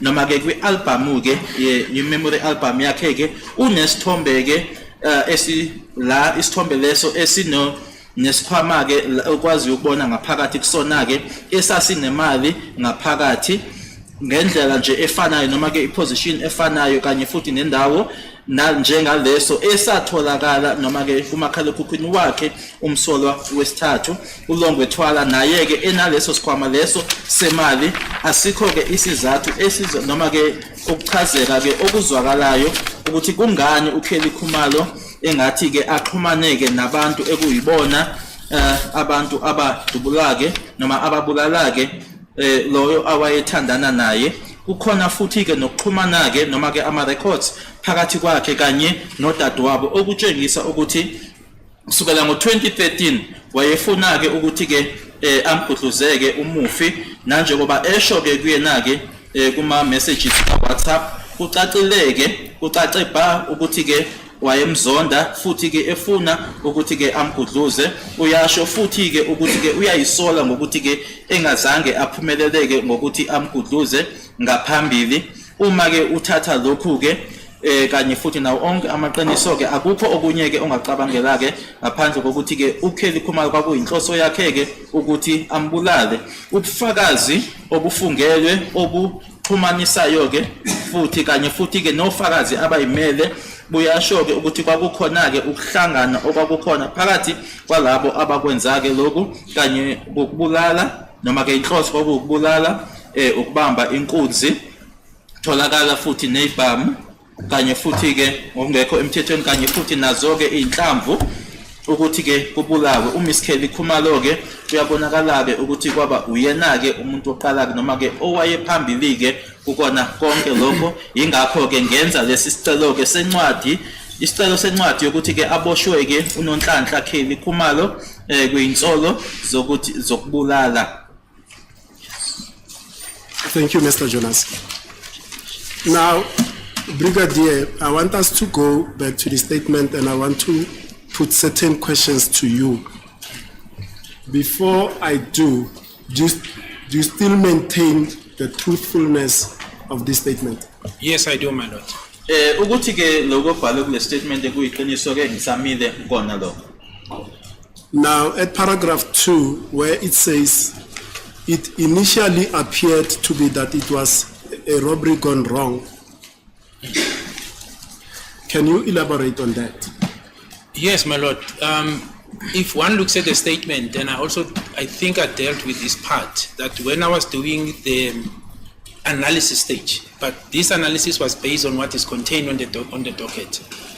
Statements of the people who were in the house are clearly indicating that the alleged perpetrators who came in, demanded cell phones and money. There was no indication, if you look in those statements, that there was an intention, there was a contractual arrangement to eliminate the deceased, my lord. It was an issue of a robbery that would have went wrong, and subsequently the deceased was shot. That assertion in paragraph 2, I base it on the facts that are contained in the statements disposed by the people who were inside the house, my lord. Lana embhale khona ke noma ke ekubhalwe khona ke ku paragraph 2 ukuthi ke ekuqaleni ke kwakubukeka ke engathi ke kwakuzobanjwa inkunzi ke kodwa ke lokho ke akwahamba ke ngendlela uma ubheka ke noma ubuka ke idocument zabo ufakazi ezikhona ke kudokodo bayasho ke ukuthi abantu ke ababili labo abangena endlini bafuna ke omakhalekhukhwini bafuna ke nemali akukho la khona ke basho khona ukuthi ke cha kwakuzobulawa lo muntu kodwa ke lokho akwahamba kahle ke uma ubuka nje lokho kodwa nje ukuthi ke kwafuna imali kwafuna omakhalekhukhwini kwase kudubuleka yena ke umufi lokho kukutshela ke noma kutshengisa ke ukuthi ke kwakuzobanjwa inkunzi kodwa ke akwahamba ngendlela. And where it says 7 adults and 1 child were present in the house when the accused entered. In hindsight, now that we know, how many kids were in the house? My lord, at the time I thought there was 1, but I do know that it was brought to my attention that there were 2 children.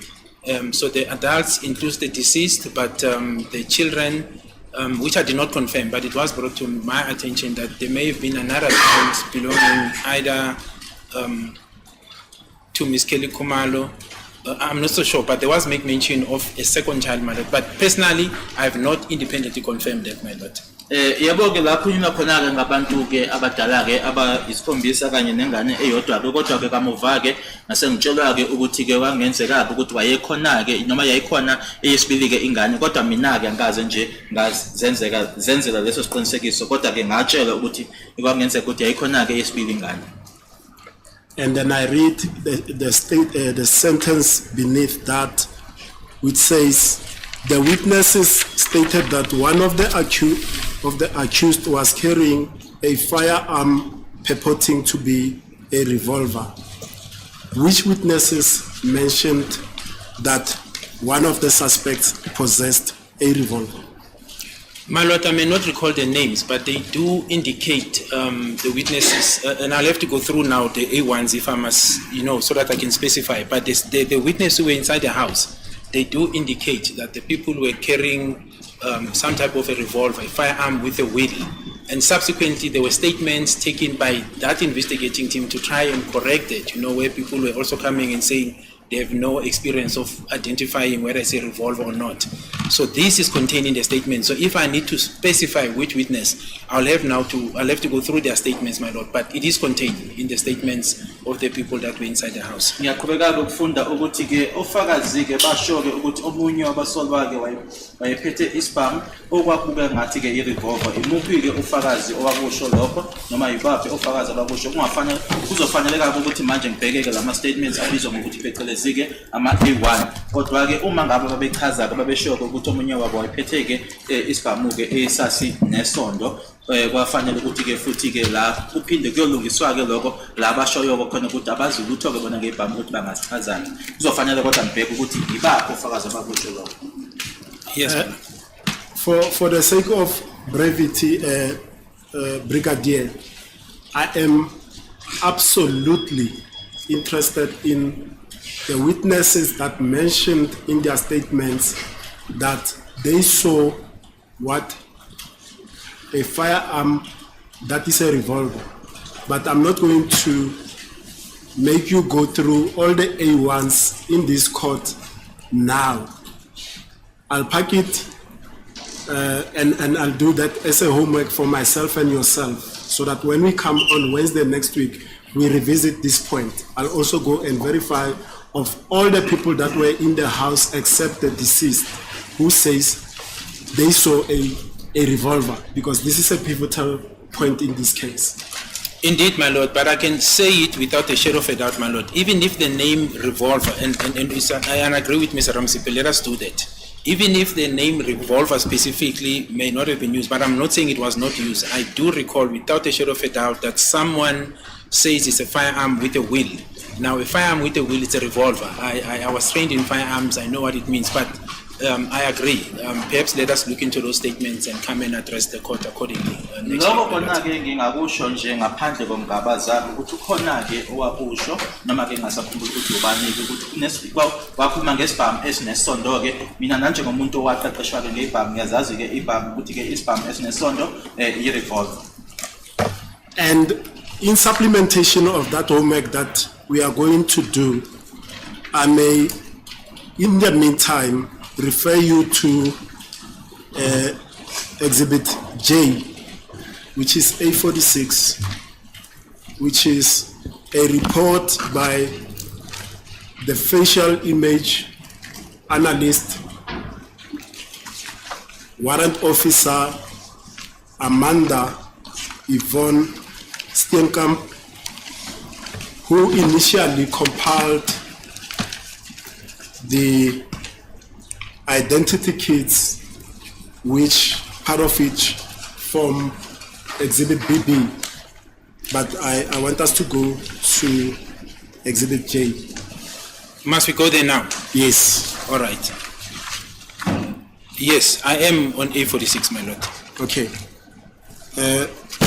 My lord, I'm not sure as well with this, whether it was referred to in passing during the evidence in chief previously, or whether the contents thereof were actually placed on record. So I think, my lord, for the sake of completeness, I will also have to read the contents of this statement on record, and the specific aspect thereof that I'm concerned with is the witnesses that Warrant Officer Steenkamp worked with to compile this identity kit and the firearm that they described to Warrant Officer Steenkamp.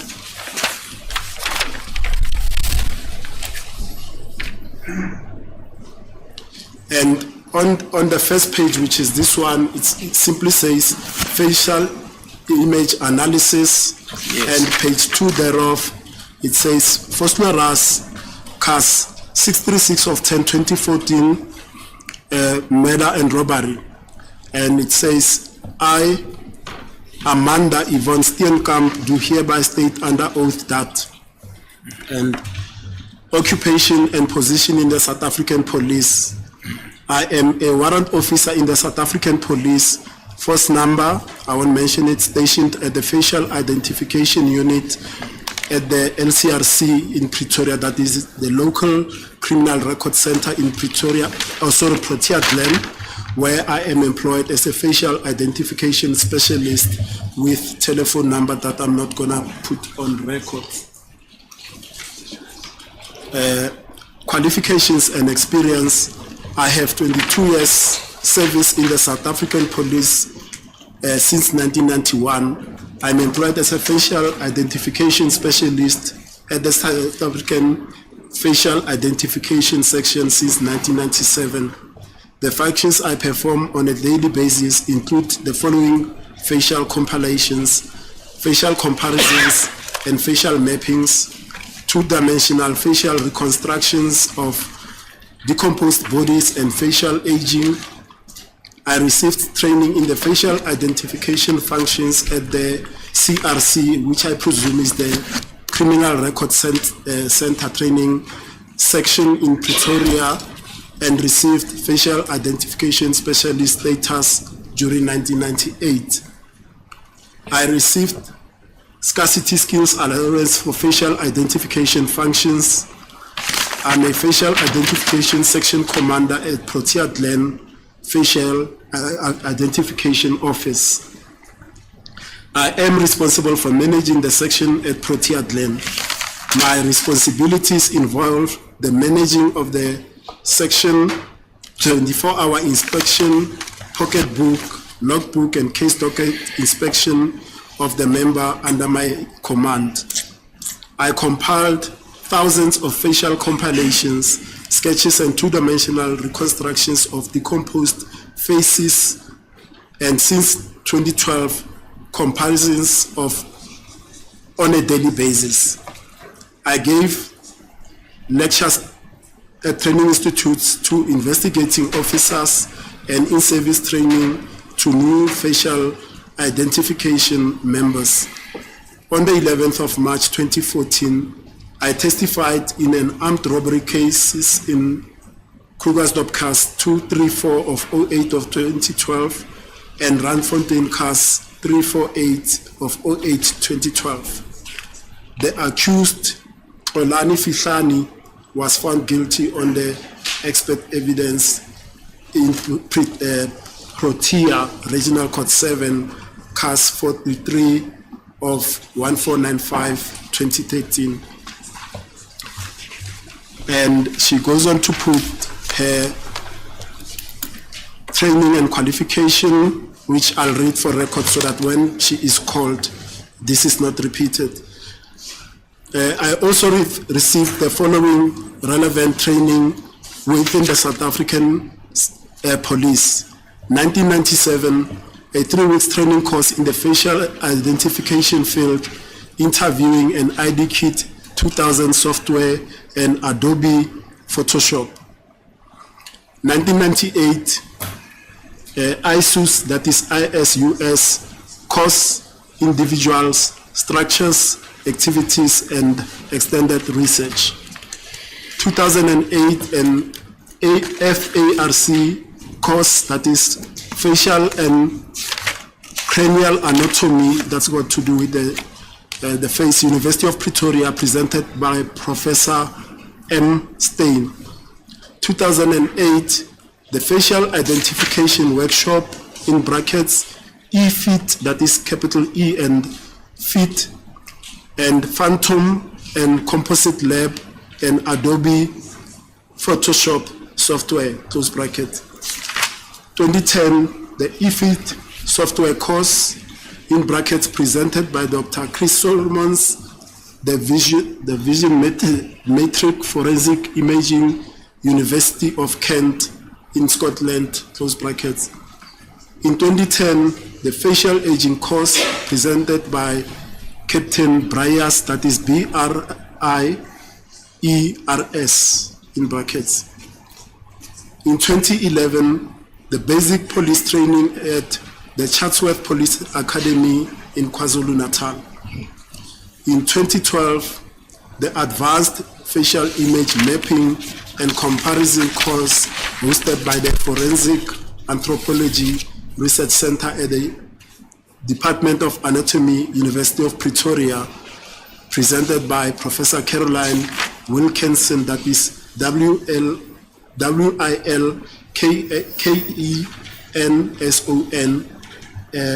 University, in brackets, of Dundee, Scotland. And then in 2013, the refresher course in craniofacial identification and facial comparison and photography, University of Pretoria, presented in brackets by Professor Stein, M. Stein. And then the paragraph 4 thereof, it still states the case number and her names, and she states under oath as follows. On Monday, the 24th of October, on Monday, the 2014, 10/29, I was called out to Fosloras detectives accompanied by Lieutenant Colonel MJ Streicher, that is STREICHER, Operational Commander Proteadlen, LCRC, to interview witnesses in CAS 676-1024 Fosloras. I think that's a mistake there, but I read it as it is.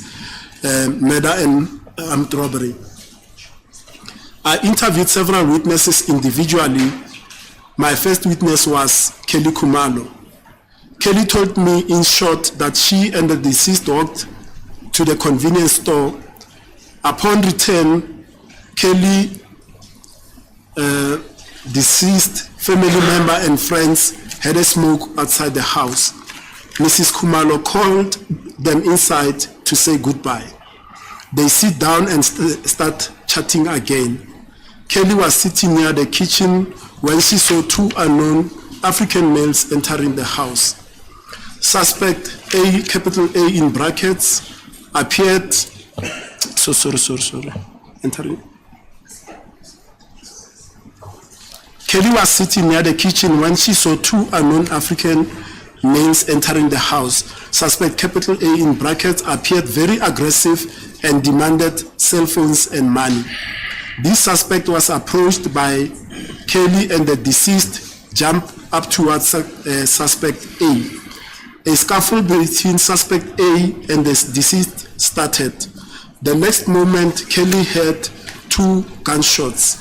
She gave the following description: African male, in his 20s, dark brown, shiny complexion, dreadlocks hairstyle, no scars, no facial hair, golden insert in upper teeth, language, local, Zulu. He was wearing a brown jacket with a woolen collar. He was not clean in appearance. Suspect A entered the house first. He was armed with an old black revolver. Kelly could not describe the second suspect. After compilation, she was satisfied with the ID kit. She compiled the face with the headgear. The second witness was Kelly's sister. My Lord, let me pause here. I see it's 1:04. Initially, we had resolved that we were going to ask the court to adjourn early, but since we started late today, I think we should take the normal lunch adjournment, then we'll come back after lunch. Okay. That's so sick.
Yes, sir. Thank you, my lord. I'm indebted. Brigadier, you're still under oath. Yes, my lord. Now, we were busy with Amanda Yvonne Steenkamp's report at paragraph 1, 2, at paragraph 3. Yes. It says, and I read, the second witness was Kelly's sister, Zandile Kumalo. She told a similar version and gave a similar profile and facial description of suspect A. The only feature she adds was the eyebrows. She saw the eyebrows when suspect A lost his headgear during the scuffling with the deceased. She could not describe the second suspect. The third suspect I interviewed was Tumelo Madlala. It's spelled with a TH, Tumelo Madlala, who was much traumatized. He saw the scuffling between suspect A and the deceased. After hearing the gunshots, he ran off to one of the rooms. He gave a similar description of suspect A. I showed him Kelly and her sister's compilation, and he was satisfied with the ID kit. He could not compile the second suspect. The fourth witness was Mr. L.S. Twale. He gave me a similar description of what happened on the scene. He saw a scuffling between suspect A and the deceased. After hearing the shots, he ran out to look for help. He could not describe the second suspect. At page 5, the fifth witness was Mr. T. Makeleni, residing at Mozamo 3942, compiled the face of suspect B. He saw 3 unknown males in the vicinity of a gas station busy on the cell phones. He saw them again at Kelly's mom's house. Suspect B stood at the gate. He gave the following description: African male, age 25 years, 1.8 meter tall, slender build, medium brown complexion, clothing a black hooded top. Witness saw a golden insert in the upper teeth. The hairstyle is dreadlocks. Facial hair is mustache and a beard. The witness saw something in his hand that could have been a firearm. Witness could not describe the rest of the faces. A sixth witness called Sipiwe, or it's spelled S-I-P-H-W-E, could not compile any faces, but he mentioned that he saw an old green/blue sedan near the danger box. 2 unknown African males were sitting in the car and the other 2 were standing outside the car. After a few minutes, the car left and only 3 unknown males stayed behind and were busy on their phones. The witness later saw them running. In front was a person with dreadlocks running with a firearm in his hand. The other suspect jumps over the wall. Lieutenant Colonel Streicher and I left Fostorast detective to see Mrs. Kumalo at her house. I interviewed Mrs. Kumalo at the neighbor's house. She gave a similar description of suspect A. I showed her the compilation and she said she saw a likeness in the face. She could not describe the other suspects, and it is commissioned and sworn to by Amanda Steenkamp, commissioned by A.B. Haynes at Protea Glen at 10 on the 31st of October 2014. Lana ke Mr. Ramsipile befunda istatement sakhe ke Amanda Steenkamp osebenza ke emaphoyiseni, uyasho ukuthi uba officer emaphoyiseni nokuthi ke usebenza ke ngokudweba ke noma ke echazela ke ngobuso e-local criminal record center eProtea Glen.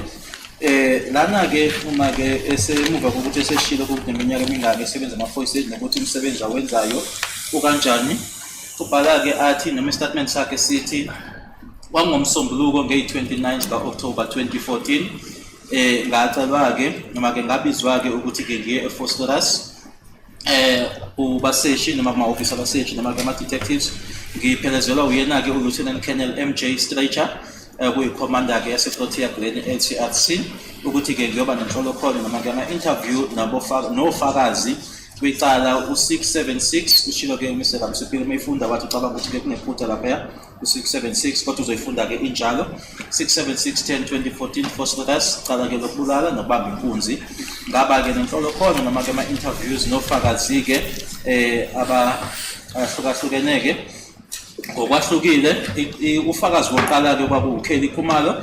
uKelly wangitshela nje kafushane ukuthi ke yena ke nomufi babe hamba ke noma ke bahamba ke baye esitolo uma ngabe bebuya ke uKelly nomufi yena bona ke kanye nomndeni kanye futhi ke nabangani babe bhema ke ngaphandle endlini uMrs. Khumalo wabe esebabizela ngaphakathi ke ukuthi bazovalelisa bahlala phansi base bexoxa futhi ke uKelly wayehlezi eduze ke nasekhishini kathi ke ebona abalisa ababili abamnyama bengena endlini owokuqala ke noma ke ususpect A wabukeka yena ke engathi yena ke futhi owafuna ama cellphones kanye nemali lomsolwa ke uyena owaza kuKelly wabese umufi ke esejompa ke eya kuyena ke umsolwa uA noma ke ususpect A ila abalisana khona ke ususpect A kanye ke naye umufi emuva kwalokho ke uKelly wezwa isibhamu siqhuba kabili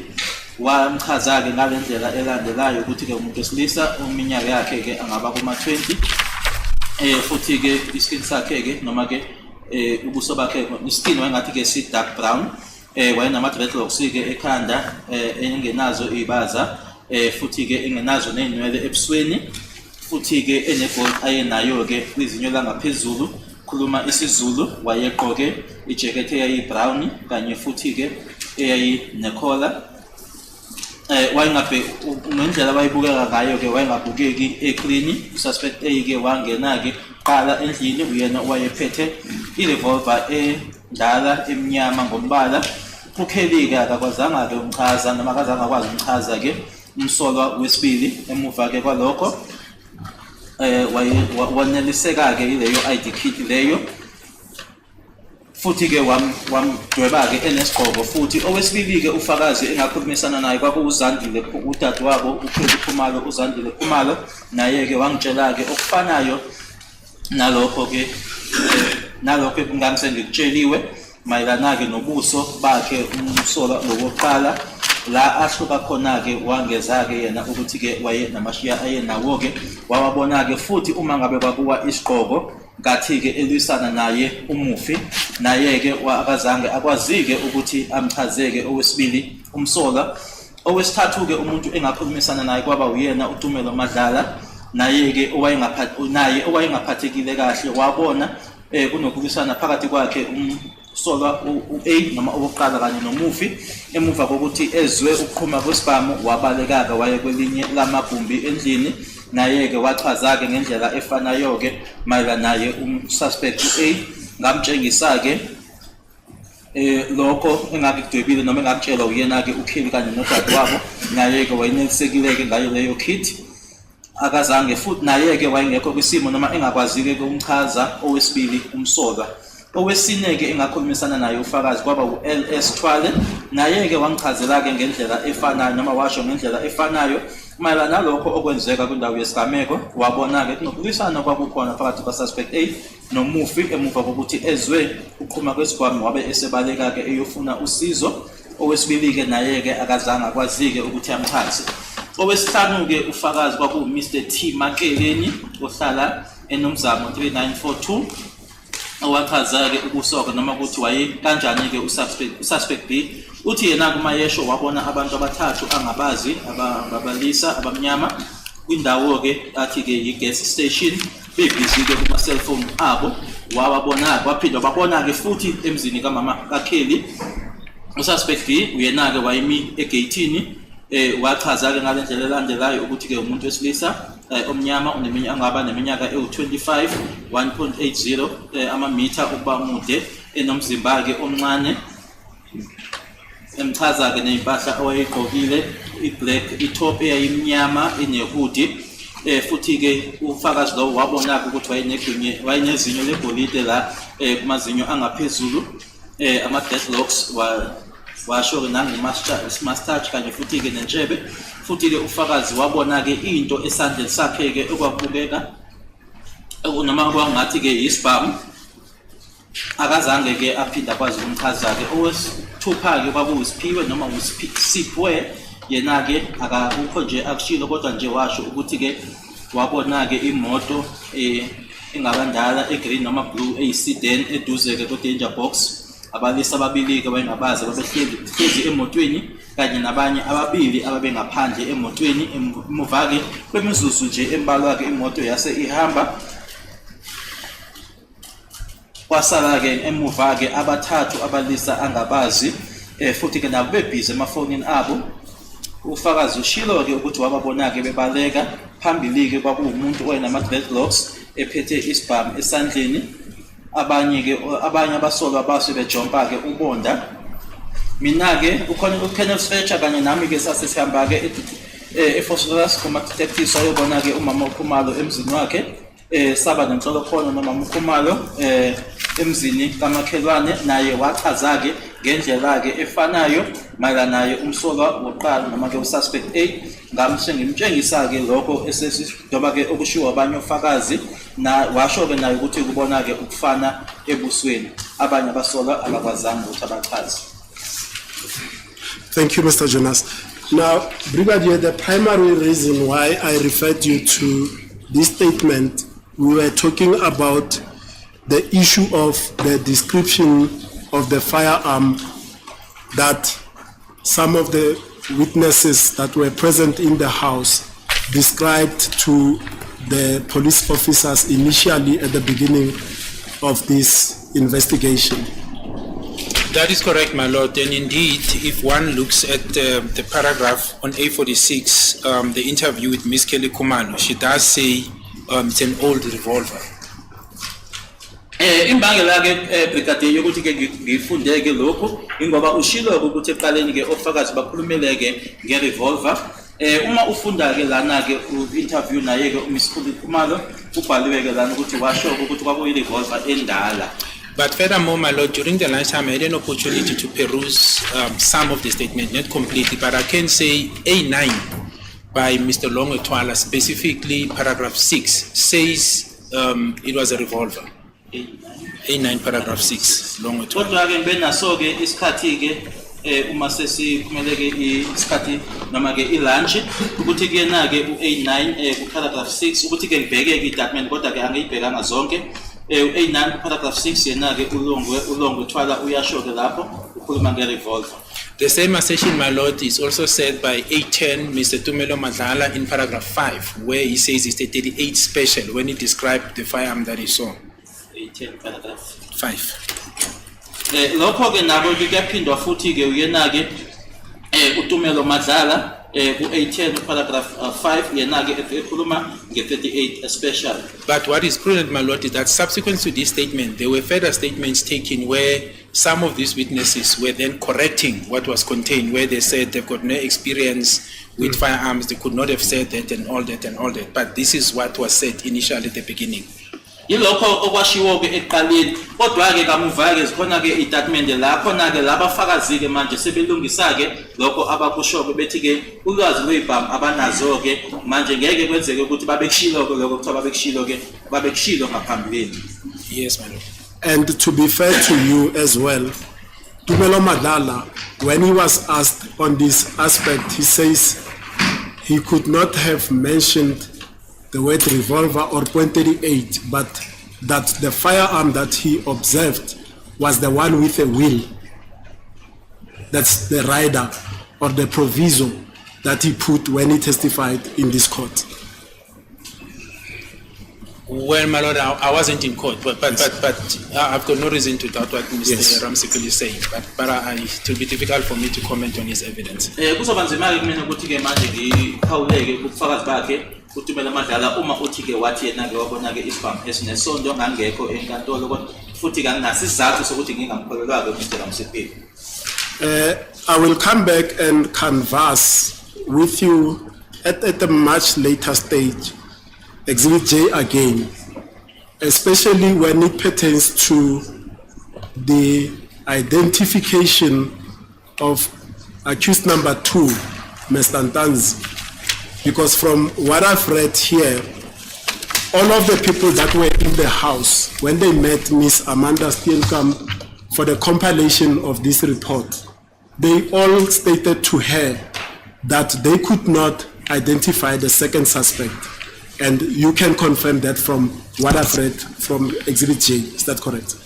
Yes, I can confirm what is written in Exhibit J, but Exhibit J, my lord, is the note made by Warrant Officer Steenkamp. Yes. So to make the right context, one needs also to look at the statements made by the people who were inside the house, because they do give a description. Even if it's not accurate, they do, to the best of their ability, describe the first suspect and the second suspect. But I agree insofar as Exhibit J, but that does, it's basically an extract of what Warrant Officer Warrant Officer Steenkamp was doing, but there are statements of the people who were in the house insofar as the description of the suspects.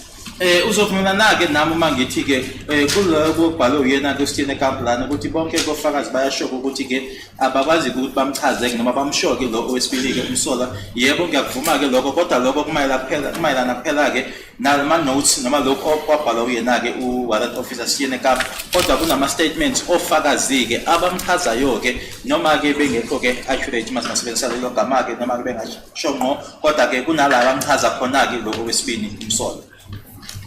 And just for clarification purposes, still on Exhibit J, the witnesses T. Makeleni and the ones P. were, although it's incorrectly spelled, these were people that were not in the house at the Kumalo household on the 26th of October 2014. Is that correct? That is correct, my lord.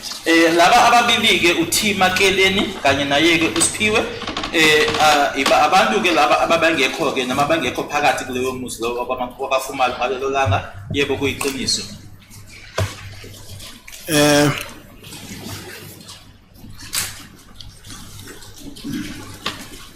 Let's come to this aspect where you say, or it's paragraph 3, investigations revealed that the cell phone which was robbed was picked up through cell phone towers until the signal was lost, covering the area of Phosphorus Hostel. Yes, my lord. At the time you deposed to this affidavit 8225, Yes. were you also in possession of the cell phone records, both of the people that were in the house and some of the people that are suspects or now accused in this matter? Yes, I had the cell phone record. That's correct, my lord. But I was also guided by the cell phone analyst at that time, because Colonel Stein was already on board and he had already disposed affidavits. And I do recall that I also made a site visit of where this Moleleki Tower is situated. Okwakungihola-ke mina-ke mayelana-ke nama-cellphone lana-ke u-cellphone u-Colonel Stein wayesekhona-ke noma-ke eseyingxenye-ke lana-ke nokuthi futhi ngaya-ke ukuthi ngiyoyibhekela-ke mina noma ngiyibonela mina-ke mathupha ukuthi iMoleleki Tower leyo ikuphi nendawo. Leyo mbuzo-ke ulandela-ke noma leyo mpendulo ku-paragraph 3 la ishoyo-ke ukuthi-ke ubufakazi-ke base buveza-ke ukuthi-ke ama-cellphone noma-ke i-cellphone eyathathwa-ke yase itoshwa-ke i-tower kanye futhi-ke nama-signal i-tower yase-Phosphorus Hostel. Okay, now you saying, and correct me if I'm wrong, according to your information, Moleleki Tower services, you say a hostel in Phosphorus. Which hostel are we referring to? My lord, I was referring to Basuchino Hostel, and as I said again, my lord, these expertise were based on the knowledge or the expect information that was given to me by Kenneth Stein. But like I said, also the site visit for myself to see where exactly this tower. It is not far from the hostel, meaning now the scene where the alleged meeting took place before the killing of the deceased and after. It's just across the road, between Phosphorus and when you go towards Katlehong. So that's the explanation that it gave to me to say this tower can cover that hostel in terms of the distance. But it was not to say, my lord, on that specific day. The assertion that I'm making is not to say that on that specific day, this tower, when the signal was sent, it was active and covering that, but it was say the range. That's the explanation Kenneth Stein told me, that the distance could cover the hostel. That was my understanding. Manje ke uma ukukhuluma ke ngemuleleki tower lena ushila ukuthi ke ihlanganisa ke noma ke ifaka phakathi ke ihostel yipi ke leyo hostel ukukhuluma ngayo bengikhuluma ngayo ke iBasuthu hostel khona ke lapho ila noma ke inkulumo yayithi khona ke umhlangano wawukhona ke ngaphambilini kokuthi ke umufi ashone nasemuva ke ukuthi umufi ashone ke kodwa ke ebengisho ke noma ke futhi ke nokuthi ke nokutshelwa uyena ke uKenneth Stein okuyena ke owungoti kukona ke lokho kuhlangene nama cellphone nokuthi echaza ke futhi ukuthi ebekusho ukuthi nje leya tower leyana ke isingayifaka ke noma ke uma kuthiwa ke ikhavara ke indawo nayo ke iBasuthu hostel nayo ingangena phansi kwayo leyo tower. Brigadier, to be fair to you, and I requested time on Monday to go and revisit all of the evidence that has been covered thus far. And I don't want to put a wrong proposition to you. So this aspect of you saying Muleleki Tower covers the range of the Basuthu hostel, I've got a different understanding, but I want to verify that from Ms. Vaitilungam's evidence before I put it as a proposition to you. So I'll also mark it as one of the aspects that I will park. Yes, it is fine, my lord. But the context that I'm saying, and I want to repeat, my lord, is said the distance where the tower was and where the Basuthu hostel, and that's my recollection of the explanation by Kenneth Stein, could cover that hostel in terms of the distance. What he did not say to me is that on that specific day, that tower was active. All he told me is that this is a tower that picked up the cell phone, Muleleki section, and I wanted to know where is this tower in relation to where the meeting took place. And obviously my next question is that could it cover this place in terms of distance? And the answer was yes. Engikushoyo ke mina ke ngiyafuna ukusho lokho ukuthi ke lana bakhulunywa ke ngebanga noma angitshela bona uKenneth kwakuyibanga ke angakushilo ke ukuthi ke noma ke ngalelo langa lelo ke lesigameko ukuthi leya tower yayi active ukuthi ke yayingakhava ke noma ke ke le indawo leya iBasuthu. Mina ke engangifuna ukwazi kuyena ke ibanga nje phakathi ke kwetower leya kanye ke neBasuthu hostel. And then you also mentioned that the investigation which resulted in evidence under oath revealed that the victim was murdered as a contractual assassination or hit rather than a robbery or robbery gone wrong. Can you elaborate on that, and what statements and evidence did you rely on to come to make such an assertion? Yes, my lord. I think one statement that comes from the top of my mind is the one of Kwabeni, Sifiso Zungu. It guided me to that effect because he places the 5 accused, and I think it talks to that issue of contextual killing. There are other statements, my lord, which may be involving not collectively but some of the accused, individually. For example, accused 3 and 4, where almost similar assertions are made. So there are different statements in the docket, and I can be specific, my lord, if that is needed. But one of them, like I said, it's Sifiso Zungu. No, Sifiso Zungu and Kwabeni is one and the same person. Oh, okay. Yes. Lana ke manje kunale lokufundeka noma ke okubhaliwe ke lana ukuthi ke uphenyo ke lwavezana noma ke lwasho ke ufakazi ke ukuthi ke nokuthi umufi ke wabulawa ke ngokuthi ke into ke eyayihlanganyelwe noma ke kwakuhleliwe ke ukubulawa kwakhe kungasikona-ke ukuthi kwakuyobanjwa inkunzi nje kubanjwa inkunzi sorry Okay, kodwa nje lokho akwahamba kahle. Ingabe ukuthatha noma yini-ke ekhona ekholele ekuthini-ke ufinyelele kulokho engisicabangayo-ke istatement noma ngakhona-ke ezinye kodwa engisicabangayo-ke manje ilose-ke esikasifiso Zungu noma-ke uGwabeni la ashoyo-ke khona ukuthi-ke noma-ke ashoyo ukuthi abamanga abasolwa bobahlanu-ke babehlanganeke yilaba bekhona bekhuluma ngalokho. Isona istatement engisikhumbulayo. Okay, sorry, Brigadier, just to come back to Exhibit J, just one point. I forgot to ask you, the fifth witness to Ms. Tienkamp's ID kit compilation, Mr. T. Makeleni. What Yes. is his status? Is he still alive or is he a deceased person? No, he's a deceased person, my lord, currently. We also obtained, I think, his death certificate. He passed on, unfortunately, before this trial commenced. Yena-ke obhaliwe-ke khona lana Mr. T. Makeleni ngesho-ke akasekho ukuthi-ke washona nje ngaphambi kokuthi icala liqale. And then further you say, evidence under oath revealed that 6 suspects actively participated in the planning and execution of the contractual murder of Senzo Meyiwa at the directive of Kelly Khumalo.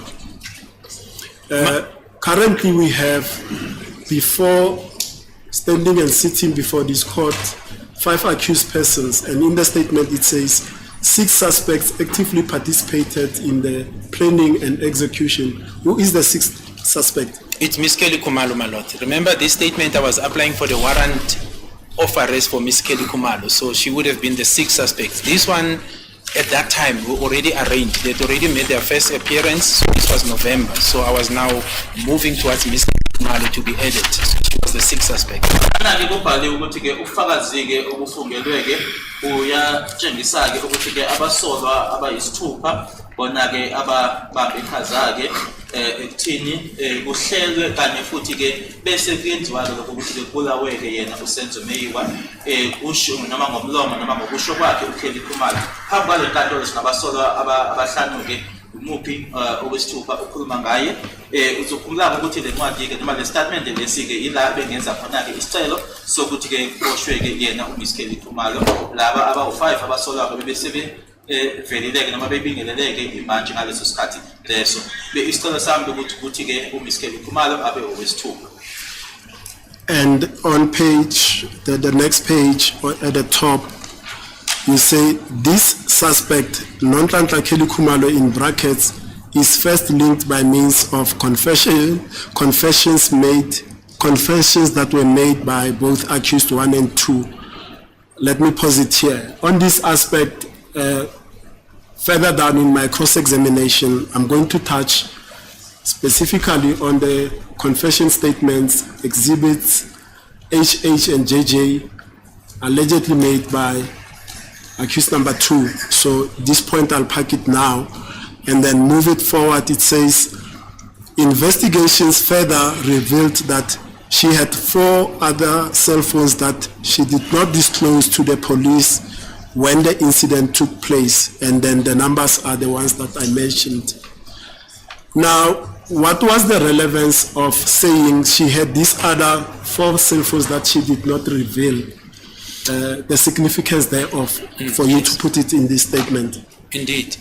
No, so the relevance of it, my lord, one will recall that if one reads the exhibits, the confessions made by accused 1 and 2, somewhere in the confessions there is appearances where it is alleged that accused 3 was communicating with, sometimes they call her sisters and so forth. It's what is alleged there, my lord. And these sisters is being referred as Kelly Khumalo. Now, when one took the cell phone records that the section 205 that were done on the 2 numbers that were known at the time, this is now the runaway phone that picked up the tower from the Lekki section and the 082 number that was not taken. There is no communication there that you can find in an open thing except the download in the 082 number. But even that downloads, my lord, that links accused number 5 does not is not happening on the day of the incident. In other words, the other one happened on the 2nd of August, the other one is the 15th of October. That is now prior to the commission of this offense. The relevance of me mentioning this thing is that seeing that there were these numbers that were in a possession and active, it is a possibility that this assertion that there was this communication was lying in those numbers that were not known to the police at the time. By the time we came to know about them, the window period to get the communication of 3 years had lapsed, and we could not get a device to actually do the downloading. So that is the relevance of mentioning these numbers. Uyaqhubeka ke usho ke uthi okunye futhi ke noma ke uphenyo luyaveza ke ukuthi ke wayenamanye ama number ke ama cell phone numbers awu4 ayenawo ke futhi ke lawo ama number ke akawashongo noma ke akazange awadalule emaphoyiseni ngesikhathi ke sesigameko lesi ingabe kubaluleke ngani ke ukuthi uwashoke lama number ukuthi ke uchaza ukuthi wayenalama number Sisima sibuka ke noma sibheka ke istatement noma ke ubhonyuluka ke okwenziwa uyena umsolo wokuqala kanye nokwesibili ke bayasho ke lapho ukuthi ke kwakunokuxhumana okwakukhona ke phakathi kwakhe ke ngasinye isikhathi bambiza ngokuthi usisters kodwa ke bekhuluma ngaye ke yena uKelly Khumalo umsolo ke owesihlanu kanye futhi ke nokwesithathu futhi ke nalapho ke lokho ubizwa nje lama number ku-082 kanye nocingo lolu ekuthiwa yilona ke olwathathwa ngesikhathi ke lesigameko kodwa ke akunalutho ke ekhuluma ngalama number lana kodwa kakaze awadalule noma awasho emaphoyiseni ke kwakukubheka ukuthi nalapho khona yini ukuxhumana okwakungatholakala kulama number engithi akawadalulanga emaphoyiseni. But furthermore, my lord, what is important or prudent to mention is that this transpired during the collaboration process. As I said, statements are made, confessions needed to be collaborated. So this assertion that it is alleged that there was this communication between accused 3 and Ms. Kelly Khumalo was missing in terms of the date, because it's being said that it was happening on the day of the offense. So it was, it's something that one needed to know, but how could it be? Because we do have the cell phone records of Ms. Kelly Khumalo, the 2 cell phones, and that seems not to be there. And that is how now the cell phone expert, Kenneth Stein, was able to establish and link these 4 numbers, that these numbers belongs to her, they were active and they were not disclosed to the police at the time. Okunye futhi okusemqoka ke ukuthi nanjengoba kukhona lenkulumo ukuthi kwakunokuxhumana kwakukhona ke phakathi kwakhe ke uMs Kelly Khumalo kanye naye ke umsolo wesithathu ke sinawo ke lama number noma ke lama cell phone amabili ke kodwa ke lokhu akutholakali ke manje kwakusemqoka ngalokho ukuthi ke manje uKenneth Stein okuyena ke komcwaningi wabomakhala ekhukhwini usiyasho ukuthi ke manje ke akukhona ke nalama number lana usengabhekwa kuwona ke ukuthi uzotholakala yini ukuthi kwakunokuxhumana. Now, Kenneth Stein deposed to Exhibit 01 and 02, which at the moment I don't have them in front of me. But amongst other things, he listed about 8 numbers, including landlines, that Kelly Khumalo used at the time, and as to each number, when she started using the number and when the period of using that number ended. The question then becomes, of these 4 numbers, did you determine if Kelly Khumalo was using 6 cell phones on the night in question? That is these 4 numbers, the 082 number and the 2498 number. Was she using 6 cell numbers on the 26th of October 2014? Yes, that's the understanding I got, my lord. So one will recall that what she disclosed to the police, it's the runaway phone, the phone that was never recovered, and the phone that was downloaded, where the linkage with the alleged phone of accused 5 was picked up. So that was disclosed, it's in the docket, the numbers are listed. These 4 that I'm referring to, it's what the analysts found, that they were active, but they were not made available to the police. Hence, there's no section 205s that were done at the time, and there was no downloadings done on those numbers. Ingabe wakuthola yini ke ukuthi ke ngelanga ke noma ngobusuku ke lesigameko ukuthi ke uMs Kelly Khumalo ke wayenomakhalekhukhwini noma ke ama cell phones awu6 ayewasebenzisa ke yebo ke kuyiqiniso lokho ngakuthola ke nokuthi ke yena ke awakudalula noma awakushoke emaphoyiseni wakhuluma ke ngocingo lolu abathi ke ilona ke olabantu kuzi noma ke lathathwa ke ngalelo langa lelo kanye futhi ke nomakhala kukundo okuwona ke okwadownloadwa ke kodwa la awu4 engikhuluma ngawo lana ke wona ke athola uyena ke owayifaninga ke ama cell phones yena ke uKennel Stein ingakho ke futhi nama section 205 angazange abe khona ke kula awu4. And I'm saying this, my lord, also perhaps to put it in the right context, is that at the time when I made this application for the arrest of Ms. Kelly Khumalo, that was the information available to me from Kennel Stein. But subsequent to that, it was an ongoing analysis that he was embarking on. So it is not surprising that, as Mr. Ramsipile, that in other statements, the numbers are more, because it was an ongoing investigation. Engakusho ke futhi ukuthi ke kathi ke sengenza ke noma ngibhala ke kuyona ke manje fundwayo ke lana ngenza lesicelo sokuboshwa kwakhe ke uMiss Kelly Khumalo ke iyona ke lemininingwane engangenayo ke ingakho ke mhlambe kungamangazi ke uma ngabe ke uMr Ramsipile ekusho ukuthi ke ayemaningi ke amanamba ngoba ke emuva kwalokho ke beku ufanele nje okuqhubekekayo ngakuhlangothi lwakhe uKennel Stein. Particularly, my lord, I'm saying this investigation towards Ms. Kelly Khumalo, because one will remember I've indicated that before the 5 accused were processed and brought before court, there was a desire based on the information that we had to add Ms. Kelly Khumalo, but it was clear during our discussion with our colleagues that more investigation needed to be done. Now, it then takes us to the statement of November that Mr. Ramsipile refers to. And then subsequent to that, obviously engaging with the NPA, there was also a desire that we need to collect more. Hence, you will see the numbers increasing and all other things that came up that we even didn't discuss and that we did not even cover in this court because it's not relevant at this stage, my lord. Futhi ke nanjengoba ke ukuveza ke noma ke esho ke uMr Ramsipile ngalama number ke amaningi ke ukuthi ke uphenyo lona ke noma nokukhulumisana kwethu ke kanye nabo ke oza kwethu ke ukuthi ke uphenyo lona aqhubekeke ngoba ke manje ingakho ke sekuvela ke namanye amanamba ngoba ke uKennel Stein beloko nje njalo ke eqhubeka ke enza ucwaningo kakhulukazi ngaye ke uMiss Kelly Khumalo ke ngoba ke manje bese ukukhuluma ke noma sisho ke kweshushisike ukuthi manje kwaneleke esinako ukuthi ke sesingambopha ke manje kodwa ke aqhubeke kuphela. When did the police, the investigative team, discover these 4 numbers?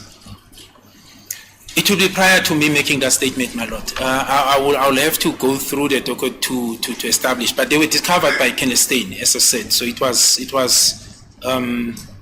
after the confessions were made, because it is after the confessions were made where it was now becoming, or this assertion was made that Ms. Kelly Khumalo, it's alleged that he gave the instructions and there was a communication. So the desire to establish or to find that communication started there.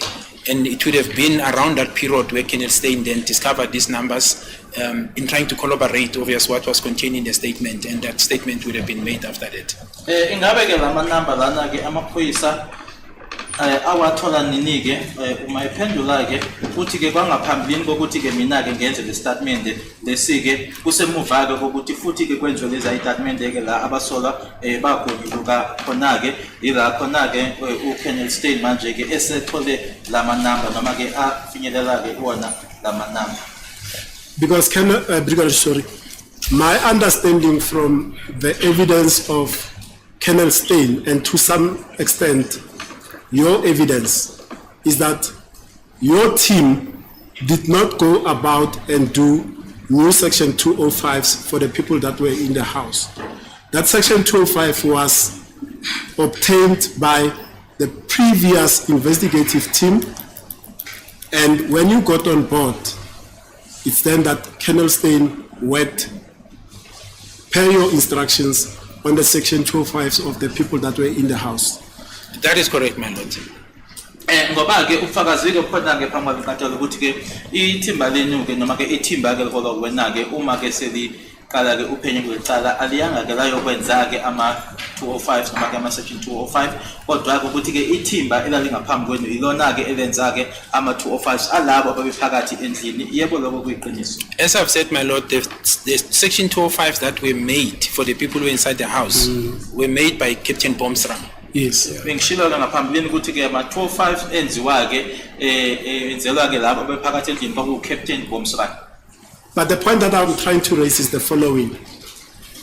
These numbers in terms of the section 205s, even if Colonel Stein discovered in 2020 that there were these numbers could have been available to the previous investigative team from the section 205s of 2014 that were requested by Colonel or Warrant Officer Bostra. I don't know his position.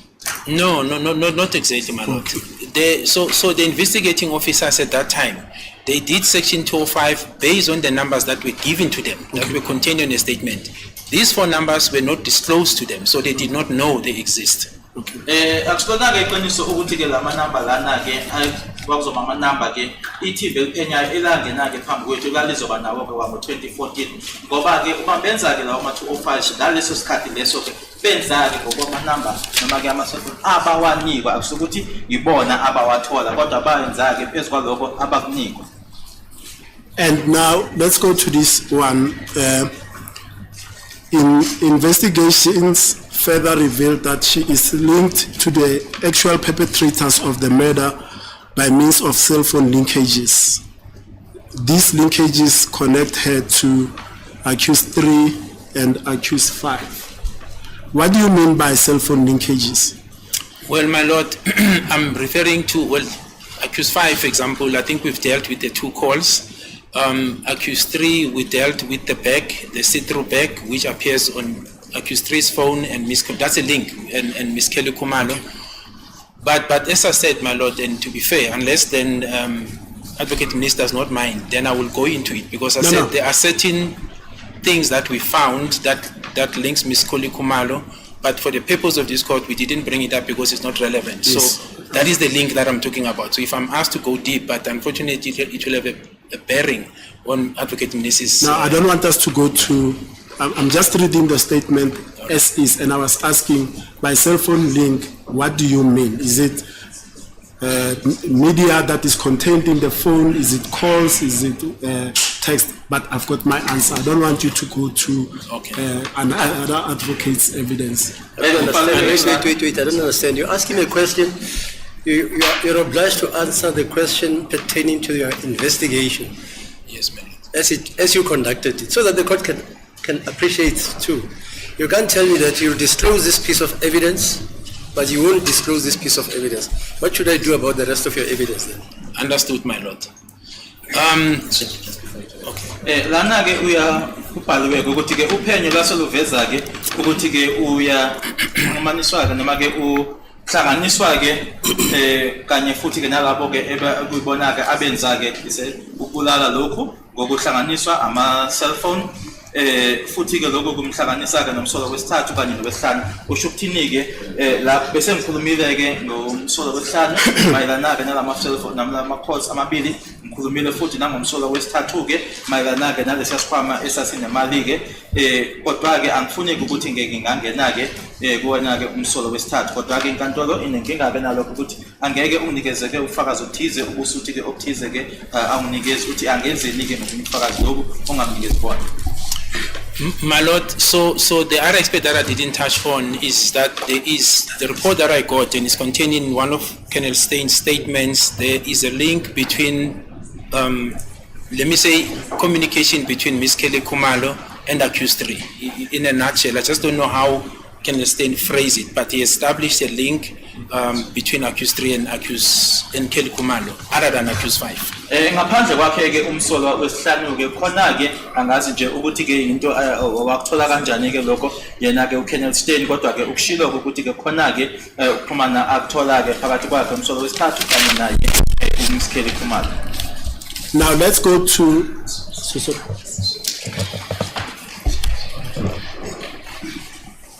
As it please the court, my lord. Yeah. This is not an objection, it's just a clarification.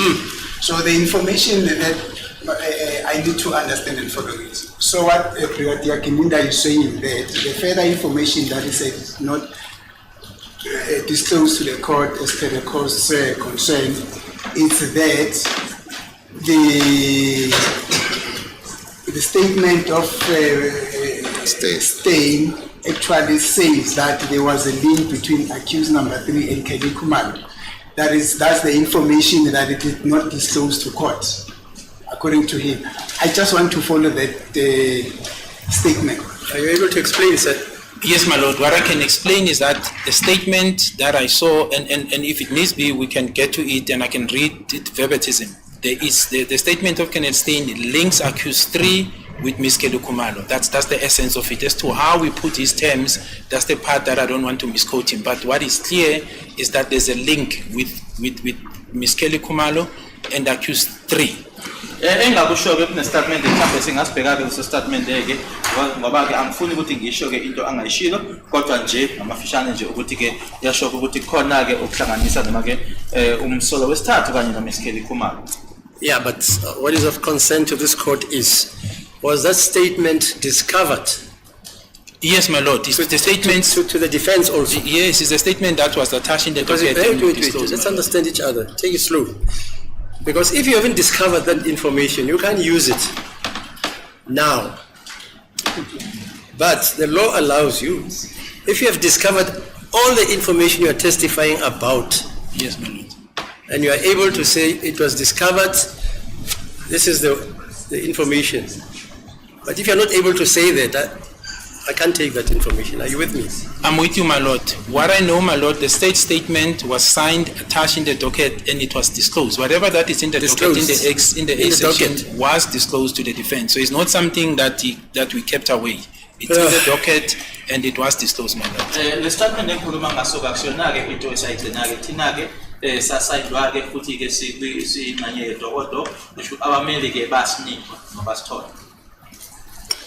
Now, Brigadier, let's go to the specific linkage that you talked about even in your evidence in chief, which is the transparent plastic with money in it, which you said from the downloads of accused number 3, the downloads of Longo Twala, and the downloads of Kelly Kumalo, that photo is a common denominator. Is that correct? That is correct, my lord. Kuyiqiniswa ukuthi-ke lesi sikhwama-ke noma-ke lewa plastiki-ke obonayo-ke ngaphakathi kuwona-ke onemali utholakala kuyena-ke umsolo wesithathu Longo Twala kanye futhi naye-ke uMs Kelly Kumalo. As a lead investigator in this case, did you present and confront Kelly Kumalo about that photo and seek an explanation from her? No, I did not, my lord. Remember the court, I've said, my lord, she was a person that we were intending to charge together with this accused. So the time when I would have approached her and obviously put these assertions would have been when I went to take a warning statement and process accordingly. There was enough, in my view, based on what we had, to apply for the warrant of arrest. And obviously, as the process, that's a normal process. Before a person appears, we'd have sat down with that person, interviewed that person, and these assertions would have been put, my lord. So at that stage, I didn't, but it was evidence that was important for me to mention in pursuance of the J50. In other words, the authorization from the NPA to be granted. Ingabe manje-ke lo plastiki-ke ongemali-ke wahamba yini wayakuyena-ke uMs Kelly Kumalo wayombuza-ke nawo.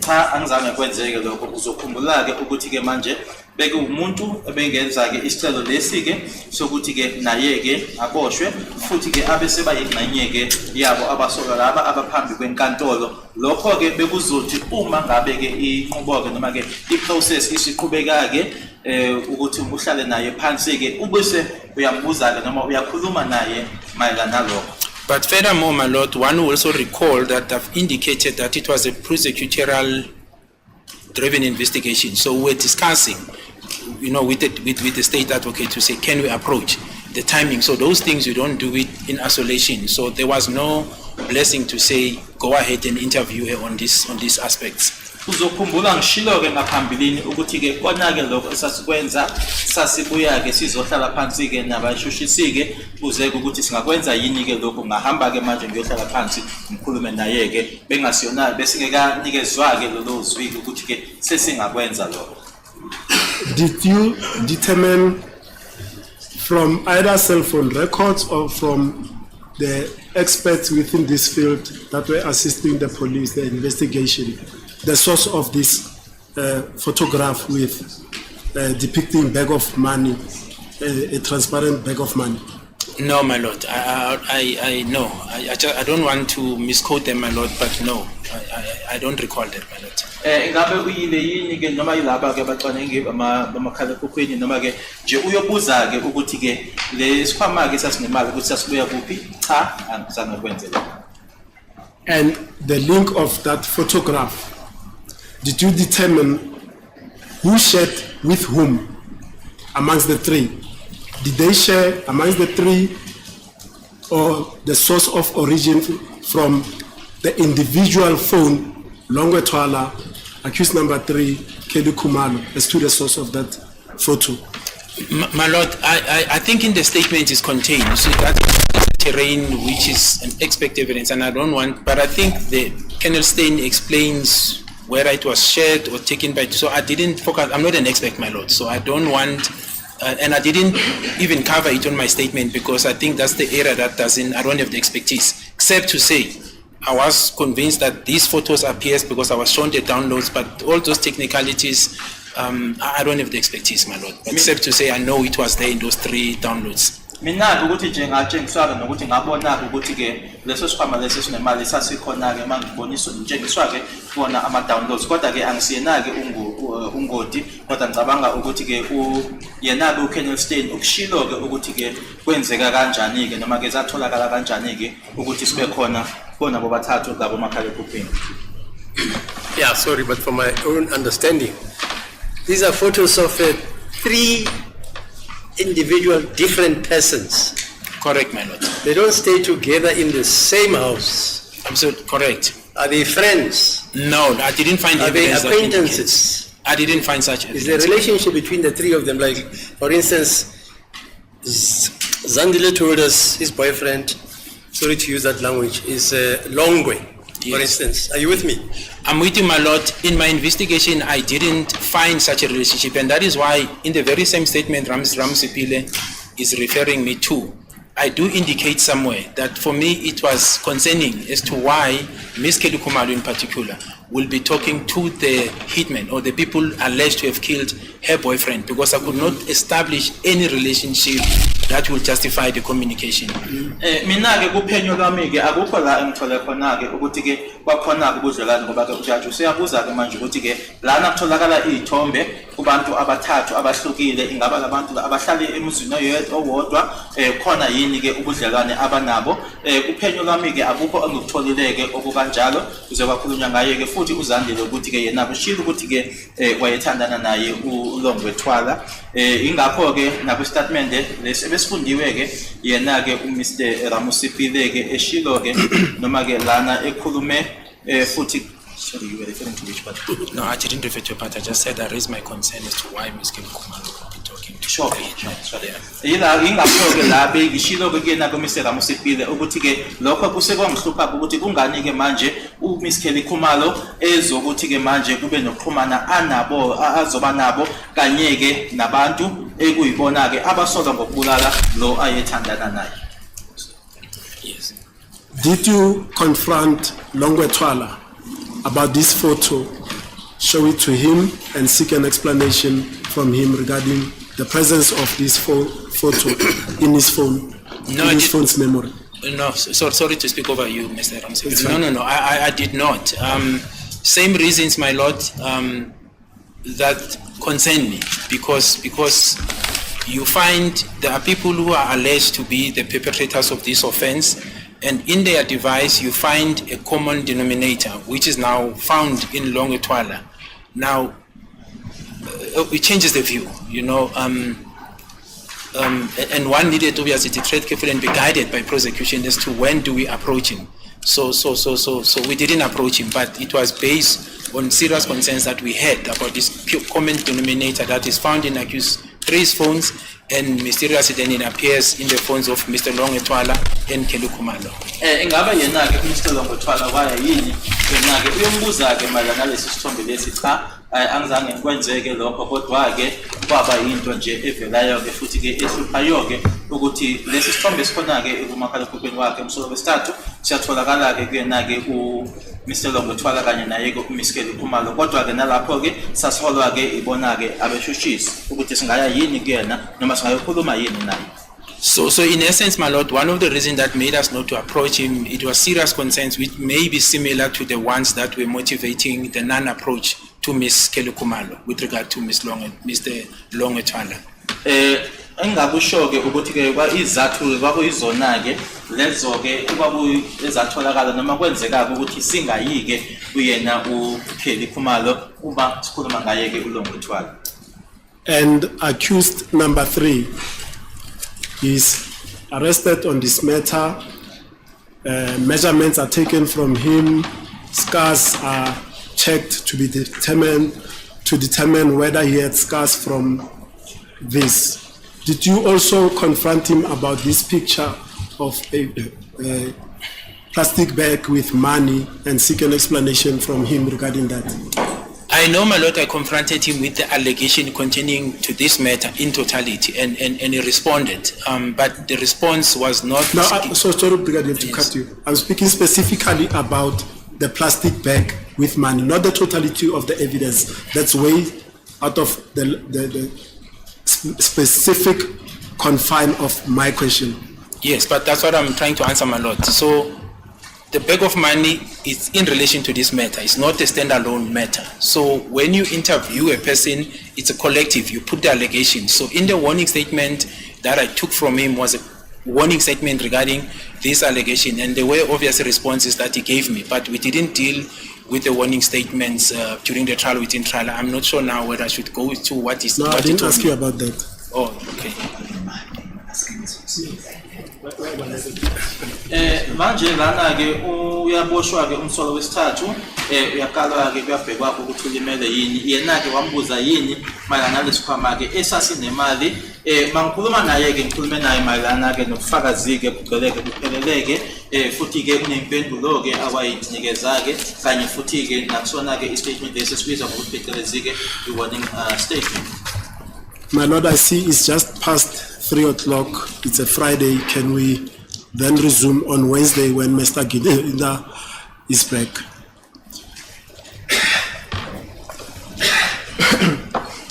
Yes, Mr. Baloyi, what's your view?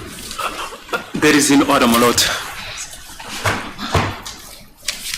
So you say, Brigadier, you're available when now, after today? So it will be Wednesday up to Friday next week. Monday, Tuesday, you're not available? I'm not available, my lord. Then Wednesday, Thursday, Friday, I'm available. The following week, I'm only available on Monday. Tuesday, Wednesday, I'm out, and then it will be then Wednesday, Thursday, Friday. Okay. Yes. All right. What can you do?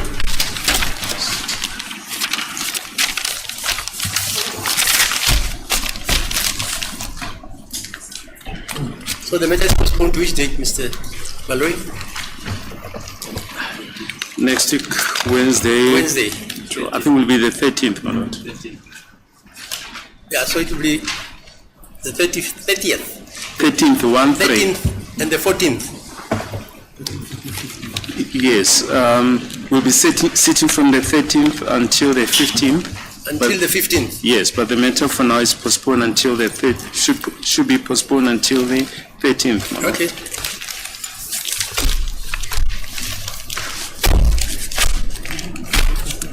All right, we shall postpone the matter to then.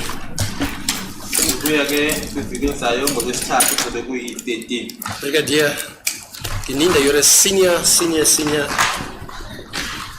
police officer. Yes. Magistrates in the regional and the district court, they like saying you mustn't talk to anybody about this case. Yes, my lord. I'm aware of it. Yes, noted. I know Mr. Mnisi used to do that when he was prosecutor. Yes. You don't discuss this matter with anybody Yes, my lord. until you come to court. Noted, my lord. Okay, Wednesday then.